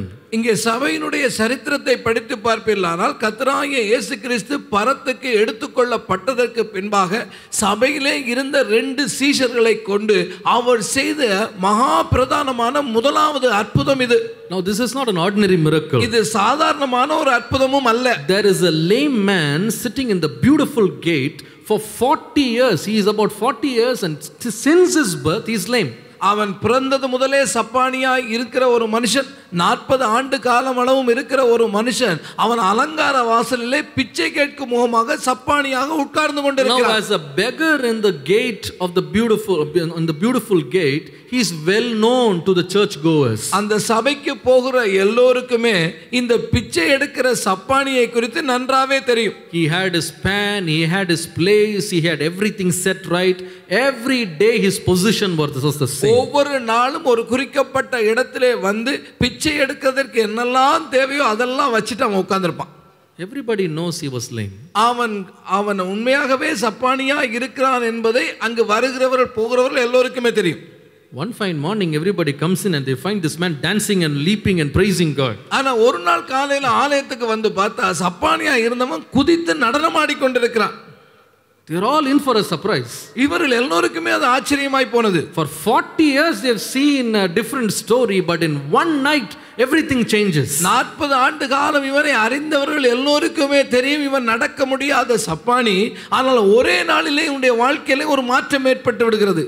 So the word goes around. ஆகவே இந்த கதை எல்லா இடமும் பரம்புது. Oh, we saw Peter asking him, why are you looking at us? Silver and gold have I none, but such as I have I give you. In the name of Jesus, rise up and walk. And he pulled his hands, this man started walking. அவன் அந்த இடத்துல பிச்சை கேட்டுக் கொண்டிருந்தவன் இவர்களை நோக்கி பார்த்த பொழுது பொன்னும் வெள்ளியும் என்னிடத்திலே இல்லை, இயேசுவின் நாமத்திலே எழுந்து நட என்று அந்த அற்புதம் நிகழ்ந்த பொழுது அவன் எழுந்து நடந்து குதிக்கிறான். And everybody saw that. அப்பொழுது எல்லோருமே பார்க்கிறார்கள். Now everybody's attention is turned toward Peter. இப்பொழுது எல்லோருடைய கவனமும் அவருடைய கண்கள் யாவும் அங்கே பேதுருவை பார்க்கிறது. In 1 second he becomes a hero. ஒரு நிமிஷத்துல பேதுரு ஒரு பெரிய கதாநாயக அந்தஸ்துக்கு உயர்ந்துறான். Everybody is looking at him in wonder. இவனை பார்த்து ஆச்சரியப்படுகிறார்கள். What is he, a prophet, an angel or what? இவன் யார், ஒரு தூதனா அல்லது தீர்க்கதரிசியா? He has done such a big miracle. இவ்வளவு பெரிய அற்புதத்தை இங்கே நிகழ்த்தி காண்பித்திருக்கிறானே. People would have pointed to him, this is Peter, this is the guy, this is the person. இந்த அற்புதத்தை செய்த நபர் இவர்தான் பேதுரு, இவர்தான் இதை செய்தார் என்று மற்றவர்கள் பேதுருவை நோக்கி சுட்டிக்காட்டுகிறார்கள். When all the people were looking at him intently, அந்த எல்லோருமே ஒரு நோக்கத்தோடு கூட பேதுருவை பார்த்து கொண்டிருக்கிற பொழுது Peter says, why are you looking at me? Why are you looking at me? எங்களை ஏன் பார்க்கறீங்க? We did not do this because we were holy, because we were powerful, but we did it in the name of Jesus Christ. எங்களுக்கு வல்லமை இருந்ததனாலயோ அல்லது நாங்கள் பரிசுத்தவான்களா இருந்ததனாலயோ நாங்க இதை செய்யல. இயேசுவின் நாமத்தினாலே தான் நாங்கள் இதை செய்தோம். Hallelujah. Hallelujah. In 1 second he transferred his glory to God. ஒரே நிமிஷத்துல அந்த மகிமையை தேவனுக்குரிய மகிமையாக அவன் மாற்றினான். I call this man a man of different spirit because of the spirit that was poor in spirit. இதை நான் என்ன சொல்வேன்னா அந்த பேதுருவுக்குள்ளே இருந்த அந்த விசேஷமான ஆவி என்னன்னு கேட்டா தாழ்மையின் ஆவி. Poor in spirit. அவன் தாழ்மை உள்ள ஆவி உடையவனாய் இருந்தான். He did not take the glory upon himself. இந்த காரியத்தினுடைய மகிமையை அவன் தனக்கென்று எடுத்துக்கொள்ளவில்லை. He said it is the Lord who did it. அது தேவனாலே வந்த காரியம், தேவனே இதை செய்தார் என்று அவன் அறிக்கையிடுகிறான். No, if this would have happened today, இன்றைய நிலைமையில இது நடந்திருந்தான்னு வச்சுங்க, how will today's people handle this problem, this situation? இந்த சூழ்நிலை நடந்திருந்தா இன்னைக்கு தேதியில இந்த காரியங்களை எப்படி நடத்தி இருப்பார்கள்? அந்த ஆள் பக்கத்துல இன்னும் ஒரு போட்டோ பிடிச்சிருப்பாங்க. போட்டோ எடுப்பா, நல்லா எடு போட்டோ எடு, பேட்டி எடுத்திருப்பாங்க. ஐயா வந்து கையை பிடிச்சி ஒரே தூக்குனாருங்க. அப்படியே ஏஞ்சி வந்தேனா இவர் சொல்லுவார், நேற்றுக்கு ராத்திரிலேருந்து ஜெபத்தோடு தான் நான் வந்திருக்கேன், ஏதோ ஆண்டவரின் ஜெபத்தை கேட்டிருக்கார் அப்படின்னு இவர் சொல்லுவார். பேதுரு என்ன சொன்னான் தெரியுமா? என் வல்லமையும் கிடையாது, என் பரிசுத்தமோ, இங்கிலீஷில் ஹோலினஸ் போட்டிருக்கு, என் பக்தியோ என் பரிசுத்தமோ ஒன்றுமே கிடையாதுங்க. ஏங்க என்ன பார்க்குறீங்க? என்ன பார்க்காதீங்க, இயேசுவை பாருங்கன்னா. என்ன ஒரு தாழ்மைங்க அந்த ஆளுக்கு! சாதாரண அற்புதமாக இது. It's no ordinary miracle. இது ஒரு சாதாரணமான அற்புதம் அல்ல. But a man so humble in his heart, he said, I don't want to rob the glory of God. தேவனுடைய மகிமையை அவன் திருடிக்கொள்ள விரும்பவில்லை. தாழ்மை உள்ள ஆவியை உடையவனாய் இருந்ததனாலே தேவனுக்குரிய கனத்தை அவன் கொடுத்தான். He said, no, I don't want your glory. I don't want your glory. உங்களுடைய Let the Lord receive all the praise. இந்த மனிதனால் வருகிற இந்த மகிமை நமக்கு வேண்டாம், மகிமை யாவும் கர்த்தருக்கே என்றவன் சொன்னான். Hallelujah. ஹalleluya, Hallelujah. ஹalleluya. டுடே ஒரு அற்புதம் நடந்தா போதுங்க, வால் போஸ்ட்ல போடுறாங்க, அற்புத சுகம் வரம் பெற்றவர் so and so.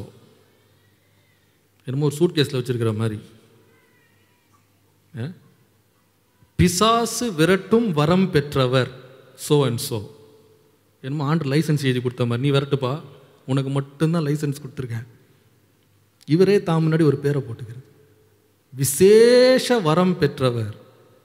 பேதுகிட்ட போயிட்டீங்கன்னா, என்ன பார்க்காதப்பா, என் பேரே போடாது, என் ஃபோட்டோ போடாத, இயேசுவை மாத்திரம் பாருங்க போதும். இயேசுவை பாருங்கங்க, நான் ஒன்றும் கிடையாது, I am nothing, I am nothing.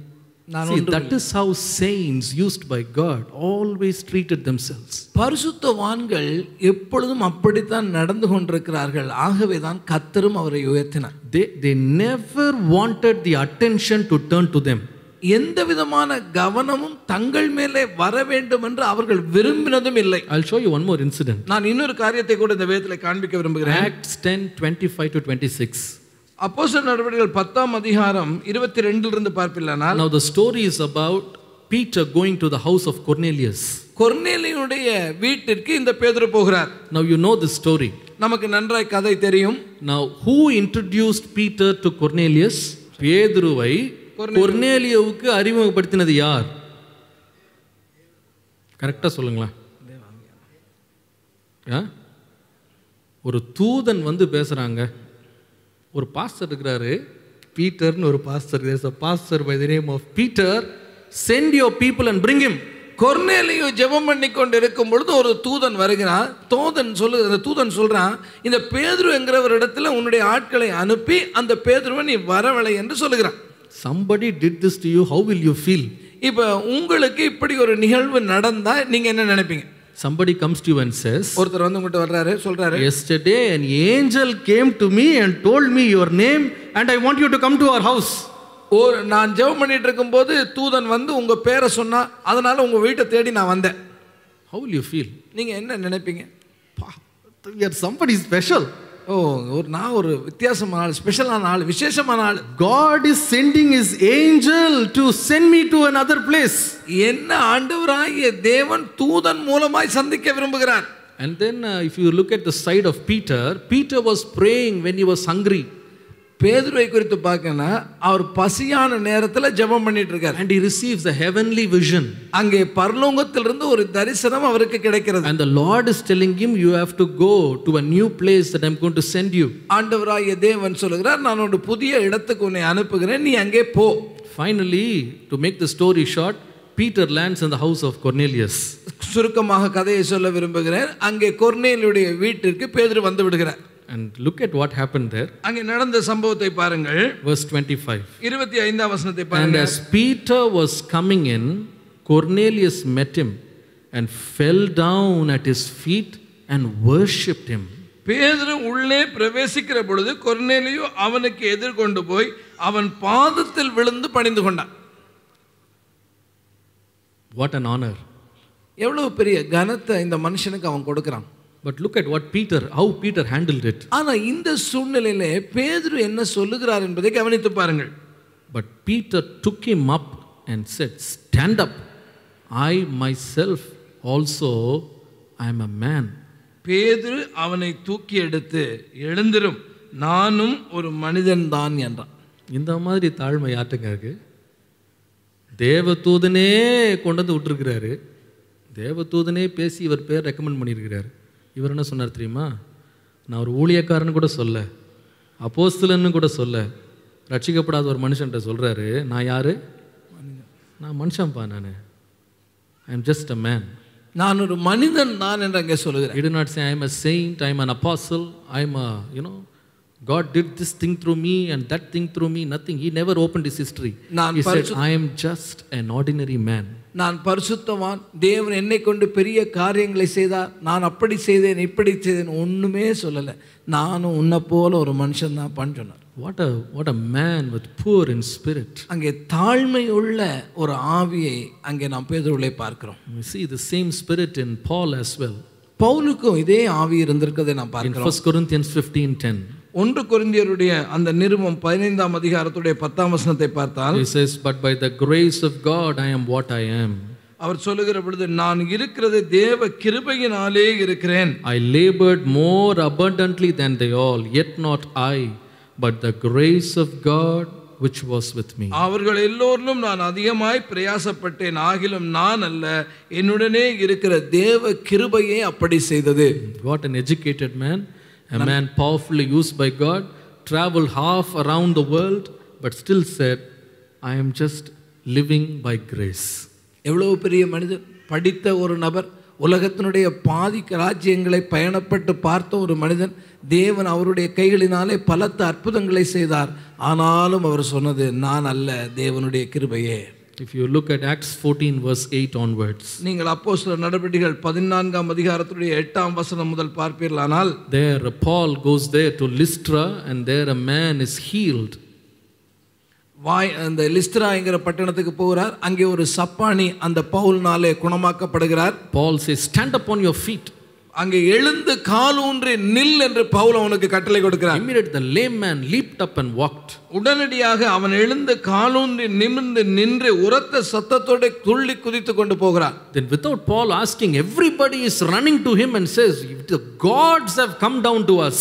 Pavul ஒன்றுமே சொல்லுவதற்கு முன்பாக அங்கிருந்த ஜனங்கள் ஓடி தேவன் மனிதனிடத்தில் இறங்கி வந்திருக்கிறார் என்று தேவர்கள் என்று இவர்களை புகழுகிறார்கள். And they say Paul's name is Mercury and Barnabas is Jupiter. அங்கே பவுலை பார்த்து இவர் மெர்க்குரி என்றும் அங்கே பர்னபாவை பார்த்து ஜூபிட்டர் என்றும் சொல்லுகிறார். They gave them titles.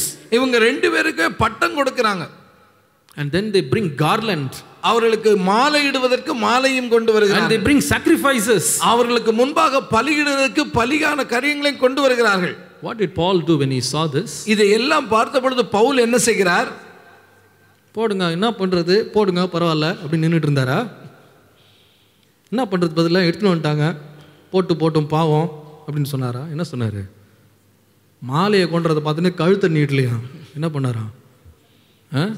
ட்ரெஸ்ஸை கிழிச்சிட்டு, நான் யாரு, உங்களை போன்ற மனுஷன்பா நான், நீ என்னென்ன கடவுளுக்கு ஒப்பா கொண்டு போற, உன் பட்டாலாம் எனக்கு வேணாம், நான் யாரு, மனுஷன்பா நான். That is how saints of God treated themselves. We are men with like passions that you have. அப்படித்தான் பரிசுத்தவான்கள் தங்கள் வாழ்க்கையிலே நடந்திருக்கிறார். உங்களை போல பாடுள்ள மனுஷர்கள் நாங்கள் என்று ஜனங்களுக்கு முன்பாக அறிக்கையிட்டே வாழ்ந்தார்கள். If you look at John the Baptist, நீங்கள் யோவான் ஸ்நானகனை குறித்து பார்த்தால், he gave baptism to Jesus of all people.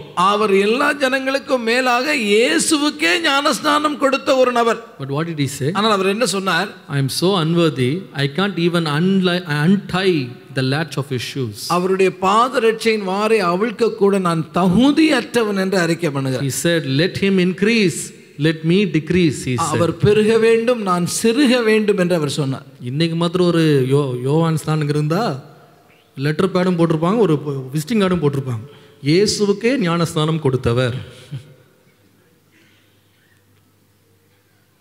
போடுவாங்களா போட மாட்டாங்களா?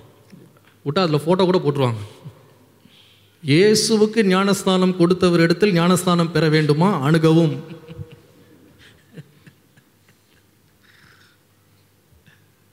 எவ்வளோ தாழ்த்துனாங்க பாருங்க தங்களை. Don't mention my name, let me decrease, let Jesus increase. என் பேர் முதலாக சொல்லப்பட வேண்டிய அவசியம் இல்லை, அவர் பெருக வேண்டும், நான் சிறுக வேண்டும். ஹல்லேலூயா, ஹல்லேலூயா. புவர் இன் ஸ்பிரிட், தாழ்மை உள்ள, அதாவது இன்னும் சொல்லப்போனா உண்மையான தாழ்மை உள்ள ஆவி அவருக்கு இருந்தது. That's why in Isaiah 57:15 we read. ஏசாயா 57ஆம் அதிகாரத்தினுடைய 15ஆம் வசனத்துக்கு வருவீர்களானால், Thus says the high and lofty one who inhabits eternity, whose name is holy.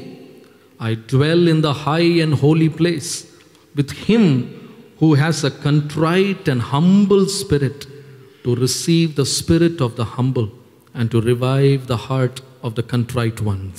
ஏசாயா 57:15, நித்திய வாசியும் பரிசுத்தர் என்கிற நாமமுள்ளவனுமாகிய மகத்துவம் உன்னதமானவர் சொல்லுகிறார், உன்னதத்திலும் பரிசுத்த ஸ்தலத்திலும் வாசம் பண்ணுகிற நான் பணிந்தவர்களின் ஆவியை உயிர்ப்பிக்கிறதற்கும் நொறுங்கினவர்களின் இருதயத்தை உயிர்ப்பிக்கிறதற்கும் பணிந்த ஆவிகளிடத்தில் வாசம் பண்ணுகிறேன். I dwell with people who have a spirit that is so poor, humble, contrite.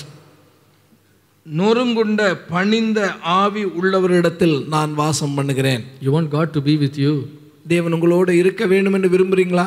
No matter what you gain, what you earn, how much you succeed, how much you go high, have a humble heart. நீங்கள் எவ்வளவு வேணா சம்பாதிக்கலாம், எவ்வளவு வேணா உயரலாம், எவ்வளவு வேணும் உயரத்துக்கு வேணா நீங்க போகலாம், ஆனா இருதயத்திலே தாழ்மை உள்ளவர்களா இருங்க. Hallelujah. Hallelujah. Don't run after titles. உங்களுக்கு பின்பாக கிடைக்கிற பட்டங்களுக்கு பின்பாக ஓடாதீங்க. Today Christian world, everybody is having ridiculous titles. இன்னைக்கு கிறிஸ்தவ உலகத்துல கொடுத்திருக்கிற பட்டங்களை பார்த்தா கேலி கூத்தா இருக்கு.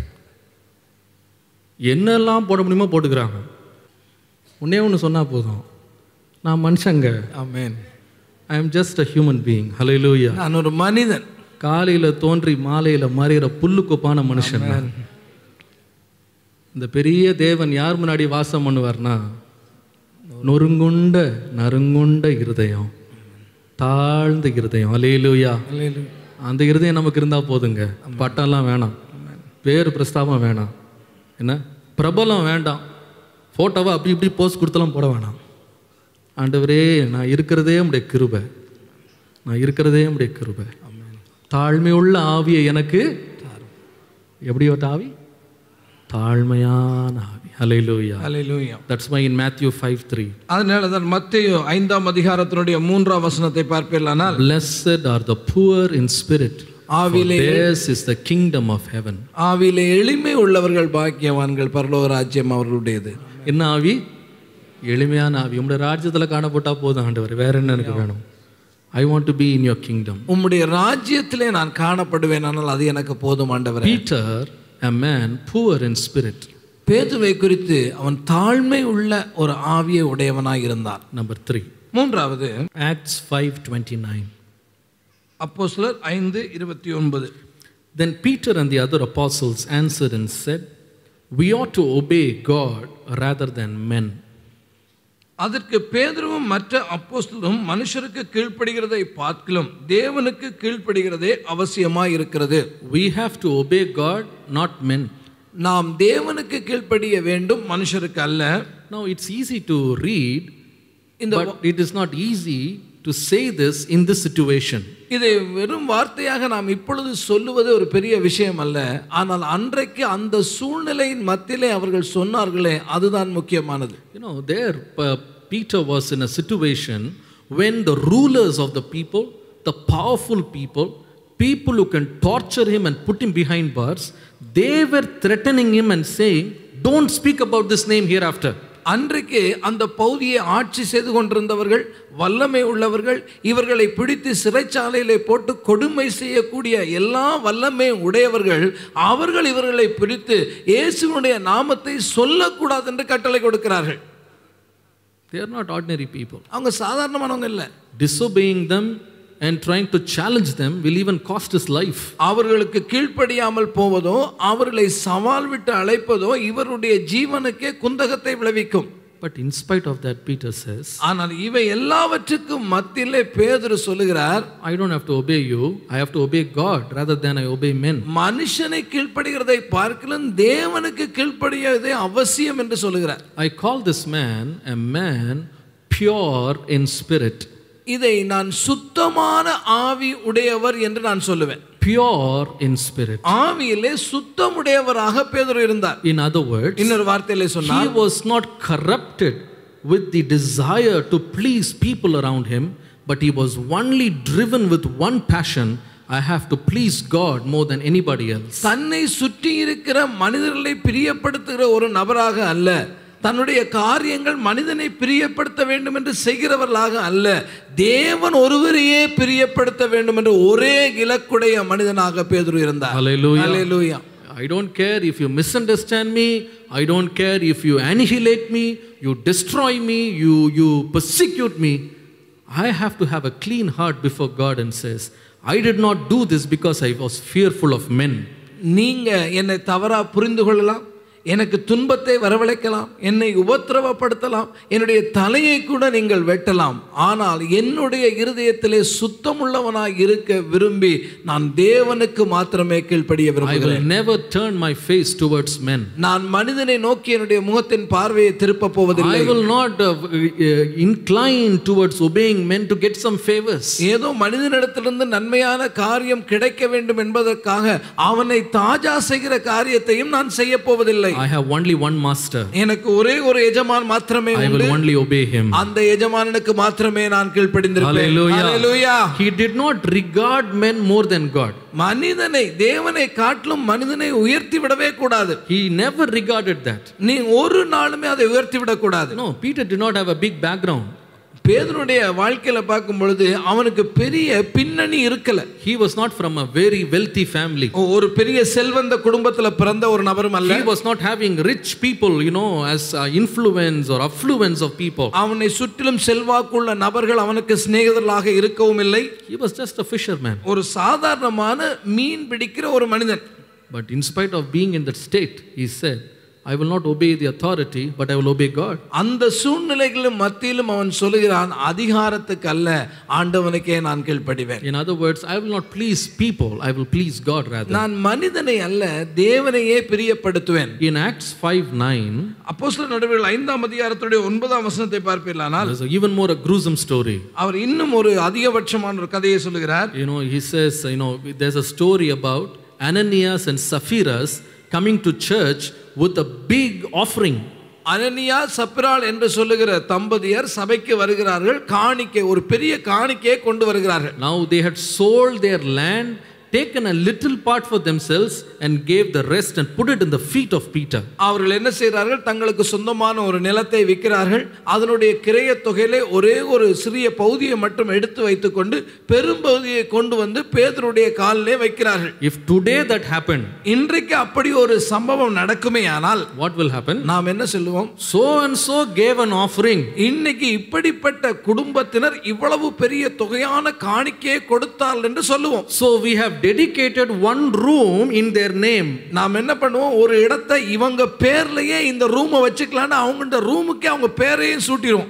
Oh, so much offering, brother. Big people, rich people. ஐஸ்வர்யமானவங்க, செல்வங்க இவ்வளவு பணத்தை கொண்டு சபைக்காக கொடுத்தாங்க அப்படின்னு சொல்லுவோம். And then probably we would also say, oh, you brought so big an offering. Next week, please don't sit down. We have a special chair for you. அடுத்த வாரம் சொல்லுவோம், அப்பா இவ்வளவு ஆஃபரிங் கொடுத்துருக்காங்க, இவ்வளவு காணிக்கை கொடுத்துருக்காங்க, அவங்களாம் கீழே உட்காரக்கூடாது, நல்ல இடமா சேர் போட்டு உட்கார வைப்பா. Peter didn't say that. பேதுரு இதெல்லாம் ஒன்றும் சொல்லலை. Your offering can be big. உங்களுடைய காணிக்கை பெருசாக கூட இருக்கலாம். He didn't look at their money.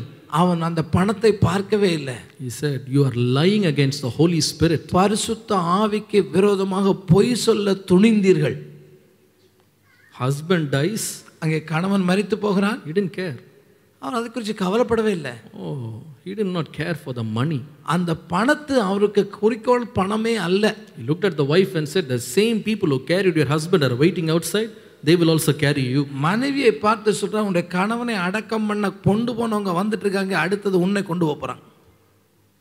I don't want your money. உன்னுடைய பணம் எனக்கு ஒரு பொருட்டே அல்ல. His heart was not corrupted with the love of money. அந்த பணத்தினாலே தன்னுடைய இருதயத்தை அவர் கரைப்படுத்திக் கொள்ளவே இல்லை. I will show you more. இன்னும் அதிகமாக நான் காண்பிக்க In விரும்புகிறேன். Acts 8:20, 8ஆம் அதிகாரம், அப்போஸ்தலர் 8ஆம் அதிகாரம் 20ஆம் வசனத்தை பார்த்தீங்களா? there is one man by the name Simon who comes to Peter. அங்கே பேதுருவிடத்திலே சீமோன் என்று சொல்லுகிற ஒரு நபர் வருகிறார். He brings a large sum of money. நிறைய பணத்தை எடுத்துக்கிட்டு பேதுருவிடத்தில் வருகிறார். He says, I want the same gift that is on you. நீங்க என்ன அந்த வரத்தை வைத்திருக்கிறீங்களோ அதே வரம் எனக்கு வேணும். Because whomever I lay my hands on, they also must receive the anointing. நான் யார் மேலே கைகளை வைக்கிறேனோ அவர்களும் அபிஷேகம் பெற வேண்டும். What did Peter say? பேதுரு அவனை பார்த்து என்ன சொன்னார்? Oh, brother, God bless you, brother. He will give you more gifts. Thank you for the offering. நான் இன்னும் அதிகமான வரங்களை உனக்கு தருவேன், இந்த பணத்துக்காக ரொம்ப நன்றி அப்படின்னு சொன்னாரா? பணத்தை காணிக்கை பெட்டில் போடுங்க பிரதர், நம்ம ஊழியத்துக்கு ரொம்ப தேவையா இருக்கு, கரெக்டான நேரத்தில் ஆண்டவர் உங்களுக்கு ரெட்டிப்பான ஆசீர்வாதம் கொடுப்பார். காசுக்கு ஒரு செக் எழுதிட்டா போதும், உனக்கு என்ன கிடைக்கும் சொல்லுங்க? விசேஷ பங்கு கிடைக்குமா, பூமியிலையும் கிடைக்குமா, பரலோகத்திலையும் கிடைக்குமா? அப்படி அங்கே பேதுரு சொல்ல என்ன சொன்னான் தெரியுமா? உன் பணம் உன்னோட, நாசமாகட்டும். இந்த வார்த்தையை சொல்றதுக்கு எத்தனை பேருக்கு நமக்கு துணிச்சல் இருக்கு சொல்லுங்க பார்ப்போம். இங்க கொஞ்சம் பணம் இல்லைங்க, நிறைய பணம் எடுத்துட்டு வந்திருக்கான். எங்க ஊழியத்துக்காக தான் கொண்டு வந்தான். வர வேணையா எனக்கு ஒரு ஜோம் பண்ணுங்கண்ணா, உன் பணம் உன்னோட நாசமாக போகும். ஏன்னா ஆண்டோட வரத்தை பணத்தாலேயே வாங்க பார்க்குற. என்ன ஒரு இருதயம் பாருங்க, அவனுக்கு ஒரு பண ஆசை இல்லாமல், மனிதனை பிரியப்படுத்த விரும்பாமல், கர்த்தரை மாத்திரம் பிரியப்படுத்தினா போதும்னாங்க. சுற்றி இருக்கவன் நினச்சிருப்பான் எவ்வளோ பெரிய ஏமாளி ஆயிவன். அந்த ஆள் வழியை வந்து காசு கொடுத்து ஜபம் தானே பண்ண சொன்னான். ஒரு ஜோமணி விட்டுற வேண்டியதானே, வரம் கிடைச்சா கிடைக்குது, கிடைக்காட்டி போகுது சொல்லியிருப்பான். பக்கத்தில் இருக்கான், எப்படிப்பட்ட ஏமாளி பாஸ்டாக இருக்கான் அவன் பாரு. இந்த ஆள் சொல்லியிருப்பான், உன் பணம் எனக்கு வேணாம்ப்பா, உன் முகஸ்துதிக்காக நான் எதுவும் செய்ய மாட்டேன். என் இருதயம் வந்து கர்த்தருக்கு முன்னால் தெளிவாக இருக்கணும். That's why Paul said, I know you will testify about me. I did not covet any of your money or your property. உன்னுடைய பணத்தையோ உங்களுடைய சொத்தின் மேலேயோ நான் ஆசைப்படவில்லை என்பதை நீங்கள் எனக்கு சாட்சியாய் சொல்ல முடியும் என்று பவுல் அங்கே தைரியமாய் சொன்னார். That a pure life. காரணம் என்ன? அவருடைய வாழ்க்கையிலே அவர்கள் சுத்தம் உள்ளவர்களாய் வாழ்ந்தார்கள். Today for a little money, for little favor, we fall in the hands of the world. இன்னைக்கு கொஞ்சம் பணத்துக்காக, கொஞ்சம் ஒரு கிடைக்கக்கூடிய ஒரு சலுகைக்காக உலகத்தின் பக்கத்தில் சாய்கிற நபர்களாக நம்ம மாறி போயிட்டோம். Peter said, no, I don't want your money. அங்கே பேதுரு சொன்னா, இந்த பணம் எனக்கு வேண்டாம். I don't want your comfort. உனக்கு நீ கொடுக்கிற அந்த சௌகரியங்கள் எனக்கு வேண்டாம். Because my heart, there is only place for God and none else. என்னுடைய இருதயத்திலே கர்த்தருக்கு மாத்திரமே இடம் உண்டு, வேற எதுக்கு அங்கே இடம் இல்லை. Hallelujah. உலக ஆசை என்கிட்ட இல்லைங்க. ஆமென். உலக ஆசைக்காக நான் ஊழியம் செய்யல, உலக ஆசைக்காக நான் வாழல. இயேசுவே என் ஆசை. ஹல்லேலூயா. எத்தனை பேர் சொல்ல முடியும்? ஆமென். நீர் தான் ஆண்டவரே என் ஆசை. என் இருதயத்தில் இந்த ஆசையெல்லாம் எனக்கு வேண்டாம், நீங்க தான் என்னுடைய ஆசை. ஹல்லேலூயா. ஹல்லேலூயா. A spirit that is pure. அவனுடைய இருதயம் சுத்தமுள்ள இருதயமாய் இருந்தது. Pure spirit. அவனுடைய இருதயம் சுத்தமுள்ள இருதயம். Lastly, கடைசியாக Acts 2:14. அப்போஸ்தலர் நடவடிக்கைகள் 2ஆம் அதிகாரத்தினுடைய 14வது வசனம். Acts 2:14. அப்போஸ்தலர் 2:14. But Peter, standing up with 11, lifted up his voice and said to them. அப்பொழுது பேதுரு 11ரோடும் கூட நின்று அவர்களை நோக்கி உரத்த சத்தமாய் என்று வாசிக்கிறோம். Standing up with the 11. 11 பேரோடும் கூட அவன் நின்று என்று படித்தோம். Now you know the gang of disciples we are talking about. இந்த இடத்திலே நாம் எப்படிப்பட்ட சீஷர்களை குறித்து பேசுகிறோம் என்று உங்களுக்கு தெரியும். These were the disciples, even in the presence of Jesus, they were fighting who is the greatest. அங்கே இயேசுவுக்கு முன்பாகவே யார் பெரியவன் என்று சண்டை போட்ட ஒரு கூட்டத்தார் இவர்கள். And there is one lady who comes and says, see, I've got 2 sons. I want a reservation. I want one person to sit on the right side and the other person to sit on the left side, on the both sides of your throne when you're coming back. அங்க ஒரு அம்மா வந்து இயேசுட்ட சொல்லுது, நீங்க வருகையில திரும்பி வரும்பொழுது அந்த மகிமையில வரும்போது எனக்கு 2 பசங்க இருக்காங்க, ஒரு பசங்க வந்து வலது பக்கம், இன்னொருத்தன் இடது பக்கத்துல மகிமையில உட்கார்ந்துடணும்னு கேட்குறாங்க. இப்பமே ரிசர்வேஷன் டிக்கெட் போட்டு வைக்கிறாங்க, அங்க இடம் பிடிச்சி வச்சிடறோம் எனக்கு. And these people are constantly fighting who is the biggest. யாரு பெரியவன்ங்கற சண்டை எப்பொழுதும் தொடர்ந்து அவங்களுக்குள்ள இருந்து கொண்டே இருந்திருக்கிறது. They are sitting in the communion table. அவர்கள் அங்கே பந்தியிலே உட்கார்ந்து இருக்கிறார்கள். Who is going to wash our feet? இப்பொழுது பந்தியிலே உட்கார்ந்து கொண்டு யார் காலை கழுவுறது என்றதுல ஒரு பிரச்சனை. எல்லாம் நீ கழுவுனா நீ பண்ணு, உனக்கு என்ன, நீ பண்ணலாமே, நான் தான் பெரியவன், எல்லாம் போட்டு உட்காந்துருக்கான். இயேசுவே இறங்கி கழுவிட்டாரான் காலை. அந்த மாதிரி கும்பல் இங்கே நிற்கிது. But the beauty is, Peter stood up with 11 people and testified about Jesus. இங்கே இயேசுவை குறித்து சாட்சி சொல்லும்படி பேதுரு 11 பேரோடும் கூட எழுந்து நிற்கிறார். What does it talk about? இது எதை குறித்து பேசுகிறது? Partnering spirit. அவருடைய ஆவி மற்றவர்களோடு இணைந்து நிற்கிற ஒரு ஆவி. He did not go for one man show. நான் ஒரு ஆள் தான் தனி ஒரு மனிதனாக காரியத்தை செய்கிற ஒருவனாக தன்னை காண்பிக்கவில்லை. I love company. நான் கூட மனிதர்கள் இருக்கிறதை விரும்புகிற ஒரு நபர். Hallelujah. Hallelujah. If we work for the Lord, we'll work together. நாம் தேவனுக்காக ஊழியம் செய்கிறோம், சேர்ந்து அந்த ஊழியத்தை செய்வோம். Let's do it in unity. நாம் ஒரு ஐக்கியத்தோடு கூட அந்த வேலையை செய்வோம். Let's stand in unity. நாம் நிற்கிற வேளையிலே சேர்ந்து நிற்போம். Let's proclaim the name in unity. தேவனுடைய நாமத்தை பிரசங்கிக்கிற வேளையிலே, அறிவிக்கிற வேளையிலே ஐக்கியத்தோடு கூட அதை அறிவிப்போம். Let us have no divisions and diversities inside us. நமக்குள்ளே எந்த பிரிவினையோ பிணக்குகளோ வேண்டாம். Let us be together. அது ஒன்றாய் நின்று நாம் செய்வோம் என்று அழைக்கிற ஒரு அழைப்பு. Let us exalt his name together. தேவனுடைய நாமத்தை நாம் சேர்ந்து உயர்த்துவோம். Hallelujah. Hallelujah. It is not only there on the day of Pentecost. அது பெந்தெகோஸ்து நாளின் போது மாத்திரம் நடந்த ஒரு சம்பவம் அல்ல. When Peter went to the house of Cornelius, அந்த கொர்நேலியுடைய வீட்டுக்கு பேதுரு போன வேளையிலும் கூட what kind of spirit God had brought into him? அவருக்குள்ளே எப்படிப்பட்ட ஆவியை தேவனாகிய கர்த்தர் கொடுத்திருந்தார்? A great attitude change came into him. அங்கே அவருக்கு கொடுத்திருந்தது மனநிலையிலே மாற்றம் உண்டாக்கின ஒரு ஆவி. All that while he was only ministering to the Jewish people, his own race. இது நாள் வரையிலே தன்னுடைய சொந்த ஜனமாகிய யூதர்கள் மத்தியிலே தான் அவர் ஊழியத்தை செய்து கொண்டு வந்தார். But now the Lord says God also wants the Gentiles to know about him. இப்பொழுது ஆண்டவராகிய இயேசு அவரை பார்த்து சொல்கிறார், புறஜாதிகளும் என்னை அறிந்து கொள்ள வேண்டிய காலம் வந்தாயிற்று. These are not the called people, but they are Gentiles. இவர்கள் யார்? இவர்கள் தெரிந்து கொள்ளப்பட்ட அழைக்கப்பட்ட ஜனங்கள் அல்ல, இவர்கள் புறஜாதியார். But the Lord says they are the same to me. அவர்கள் என்னுடைய பார்வையிலே அவர்களும் ஜனங்கள் தான் என்று தேவன் சொல்லுகிறார். The Lord says what God has made clean, don't think it is unclean. கர்த்தர் சுத்தமாக்கினதை நீ அசுத்தமாக எண்ண வேண்டாம் என்று கர்த்தர் அவனுக்கு பார்த்து சொன்னார். Immediately Peter says, அவனாக பேதுரு சொல்லுகிறார், even though I am born in a Jewish family, நான் யூத குடும்பத்திலே பிறந்திருந்தாலுமே கூட, even though I was born in a Jewish culture and a background, நான் யூத கலாச்சார பின்னணியிலே வளர்ந்த ஒரு நபராய் இருந்தாலும் கூட, I am willing to go to the Gentiles, sit with them, eat with them, commune with them and share the love of Jesus. நான் தேவனாகிய கர்த்தருடைய அழைப்பின்படியே நான் போய் அந்த பிரஜாதி மனுஷனோடு உட்கார்ந்து அவர்கள் வீட்டிலே விருந்துண்டு அவர்களுக்கு கர்த்தரை அறிவிப்பேன். Because the Lord had said before his eyes there is no Jew or Greek. ஏனென்றால் கிரேக்கன் என்றும் யூதன் என்றும் வித்தியாசம் இல்லை என்பதை அவனுடைய கண்களுக்கு முன்பாக தேவன் தரிசனத்திலே காண்பித்து விட்டார். Hallelujah. Hallelujah. All are the same. எல்லாமே ஒன்றுதான் என்று தேவன் காண்பித்தார். No caste. அந்த எந்த விதமான ஜாதி பிரிவினையும் அங்கே இல்லை. உயர் ஜாதி குறைஞ்ச ஜாதி அதெல்லாம் கிடையாது. இயேசுவின் இரத்தத்தால கழுவப்பட்டாச்சா எல்லாரும் ஒரே ஜாதி தான், பரிசுத்த ஜாதி. ஆமென் ஆமென். ஆலயத்துல கூட வரக்கூடாது, அது சபையில வரக்கூடாது. இந்த ஜாதி அந்த ஜாதி அந்த ஊர் இந்த பாஷை மொழி இதெல்லாம் தூக்கி குப்பையில் போடணும். இன்னும் நீங்கள் ஜாதி பற்றி பேசிகிட்டு இருந்தா உங்களுக்கு ரட்சிப்பும் கிடையாது அபிஷேகம் கிடையாதுன்னு நல்லா புரிஞ்சுக்கிடுங்க. ஜாதிக்கும் இயேசுவுக்கும் சம்பந்தம் இல்லை. இயேசு உலகத்தின் ரட்சகர். அல்லேலூயா. நம்ம எல்லாம் ஒரே தகப்பனுடைய பிள்ளைகள், ஒரே ரத்தத்தினால மீட்கப்பட்டிருக்கோம். பிரிவினையே கிடையாதுங்க, பிரிவினையே கிடையாது. இந்த சபையில் ஆண்டவருடைய கிருபையினால் ஜாதியே பேச மாட்டோம். ஜாதியில் பிரிவினை கிடையாது. எந்த குலத்துக்கும் ஸ்பெஷல் ட்ரீட்மெண்ட் கிடையாது. இயேசுவினால் ரட்சிக்கப்பட்டிருக்கீங்களா, நம்ம எல்லாம் ஒரே செய்கிறோம், அவ்வளோதான்.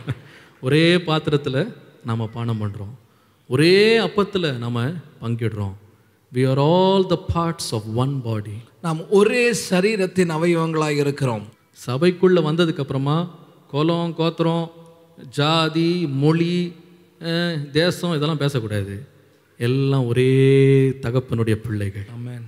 We are one in Christ. நாம் கிறிஸ்துவுக்குள்ளே ஒன்றாக இருக்கிறோம். For some of you it may be a big change. உங்களில் பலருக்கு இது ஒரு பெரிய மாற்றமாக இருக்கலாம். Take off the pride of your background. உங்களுடைய பின்னணியிலே இருந்து வரக்கூடிய பெருமையை உங்களை விட்டு எடுத்து போடுங்கள். Have a partnering spirit. நீங்கள் விசுவாசத்திலே அந்த ஆவியிலே ஐக்கியம் உள்ளவர்களாக இருங்க. We are one in Christ. நாம் கிறிஸ்துவுக்குள்ளே ஒன்றாக இருக்கிறோம். Poor or rich, நாம் பணக்காரர்களாக இருக்கலாம், ஏழைகளாக இருக்கலாம், big or small, நாம் பெரியவர்களாக இருக்கலாம், சிறியவர்களாக இருக்கலாம். we are all part of one body. நாம் ஒரே சரீரத்தின் அவயவங்களாக இருக்கிறோம். Have that change in your spirit. உங்களுடைய ஆவியிலே அந்த மாற்றம் ஏற்பட வேண்டும். As a believer, don't treat anyone below you. ஒரு விசுவாசியாக நீங்கள் யாரையுமே கீழாக பார்க்கவே கூடாது. The Bible says even when you are saved, don't even treat your servants like servants. Treat them like brothers. வேதம் சொல்லுகிறது, நீங்கள் ரட்சிக்கப்பட்ட பின்பாக உங்களுடைய வேலைக்காரனை கூட வேலைக்காரனை போல நீங்கள் பார்க்க கூடாது, அவனை சகோதரனை போல பாவிக்க வேண்டும். அப்படி இருக்கணுங்க. நம்ம மனப்பான்மையே மாறணும், மனப்பான்மையே மாறணும். அந்த பேச்செல்லாம் எடுத்துடணும், நம்ம வாயை விட்டு எடுத்துடணும். ரட்சிக்கப்பட்டவங்களுக்கு அது அழகு கிடையாது. இன்னும் நீங்கள் ஜாதியை பற்றி பேசிக்கிட்டு, ஊரை பற்றி பேசிக்கிட்டு, குலத்தை பற்றி கோத்திரத்தை பற்றி பேசிக்கிட்டு இருக்கிறது விசுவாசிகளுக்கு அழகு அல்ல. அது அஞ்ஞானிகள் பேசுவாங்க. நமக்கு அதெல்லாம் கிடையாது. நம்ம இயேசுவின் ரத்தத்தினால் கழுவப்பட்டிருக்கிறோம். எல்லாம் முடித்து ஒரே இடத்துக்கு தான் போக போகிறோம். என்ன அங்கே ஏரியாலாம் பிரிக்க மாட்டார் ஆண்டவர். இந்த கூட்டம்லாம் அங்கே போய் உட்காரு வரமா, அதெல்லாம் கிடையாது. எல்லாம் ஒன்றா உட்காந்து ஆண்டு ஆராதிக்க போகிறோம். அந்த மாதிரி பரலோகத்துக்கு வரணுன்னா இங்கேயே இதெல்லாம் விட்டுருங்க. இந்த பேச்செல்லாம் விட்டுருங்க, இந்த யோசனையை விட்டுருங்க, இந்த எண்ணத்தை விட்டுருங்க. நான் பெரியவன் இவன் தாழ்ந்தவன் கிடையாது. எல்லாரும் இயேசுக்குள்ள ஒன்று. அல்லேலூயா. பேதுருவை அபிஷேகித்த அதே ஆவியானவர் கொர்நேலியும் அபிஷேகித்தார். உங்களை எல்லாருக்கும் ஒரே அபிஷேகம், ஒரே ஆவி, ஒரே தேவன். எத்தனை பேர் ஒத்துக்கொள்றீங்க? ஆமென். We are one in Christ. நாம் கிறிஸ்துவுக்குள்ளே ஒன்றாய் இருக்கிறோம். Whatever language you speak, நீங்கள் எந்த மொழியை வேணால் பேசலாம். Whatever background you come from, நீங்கள் எந்த விதமான பின்னணியிலிருந்து வந்திருக்கலாம். One in Christ. ஆனால் கிறிஸ்துவுக்குள்ளே ஒன்றாய் இருக்கிறீர்கள். Let the Lord give us a new spirit. இப்பொழுது தேவனாகிய கர்த்தர் நமக்குள்ள ஒரு புதிய ஆவியை தரும்படி விரும்புகிறார். Different spirit. ஒரு வித்தியாசமான வேறே ஆவி அவர் தர விரும்புகிறார். Like the spirit of Caleb. அந்த காலேபுக்கு இருந்ததை போன்ற வேறே ஆவி. Like Peter. பேதுருவுக்கு இருந்ததை போன்ற வேறே ஆவி. A progressive spirit. ஒரு முன்னேறி செல்லுகிறதான ஒரு ஆவி. Number 2. இரண்டாவது a poor in spirit. ஒரு தாழ்மையுள்ள ஆவி. Pure in spirit. ஒரு சுத்தமுள்ள ஒரு ஆவி. Partnering spirit. ஐக்கியமுள்ள ஒரு ஆவி. எத்தனை பேருக்கு இந்த ஆவி வேணும்? ஆமென். நான் அபிஷேகத்தை பற்றி பேசல. நம்முடைய இருதயம் மறுரூபம் அடையணும். மனம் புதிதாகிறதுனாலே மறுரூபம் ஆகிறோம். அந்த மனம் ஒரு புதான ஒரு மனமாக மாறணும். எத்தனை பேருக்கு அந்த ஆசீர்வாதம் வேண்டியது? எழுமி நிற்கலாமா?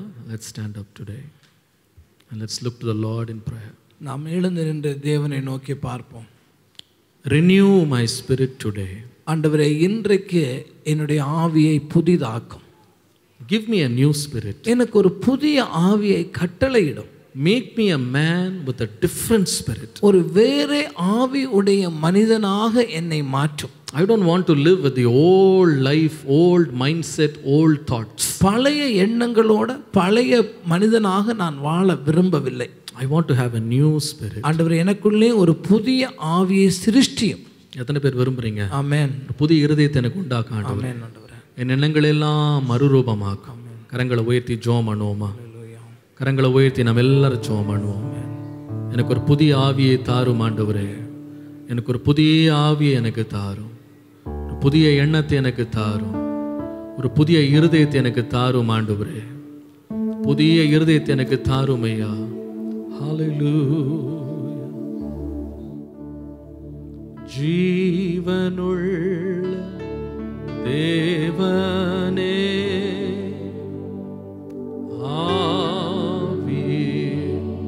வாரும் ஜீவனுள்ள தேவனே, ஆவியே வாரும். பழையவைகள் எல்லாம் ஒளியட்டும். நோருக்கும்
என்னுடைய ஆவியிலே ஒரு மறுரூபம் உண்டாகட்டும்.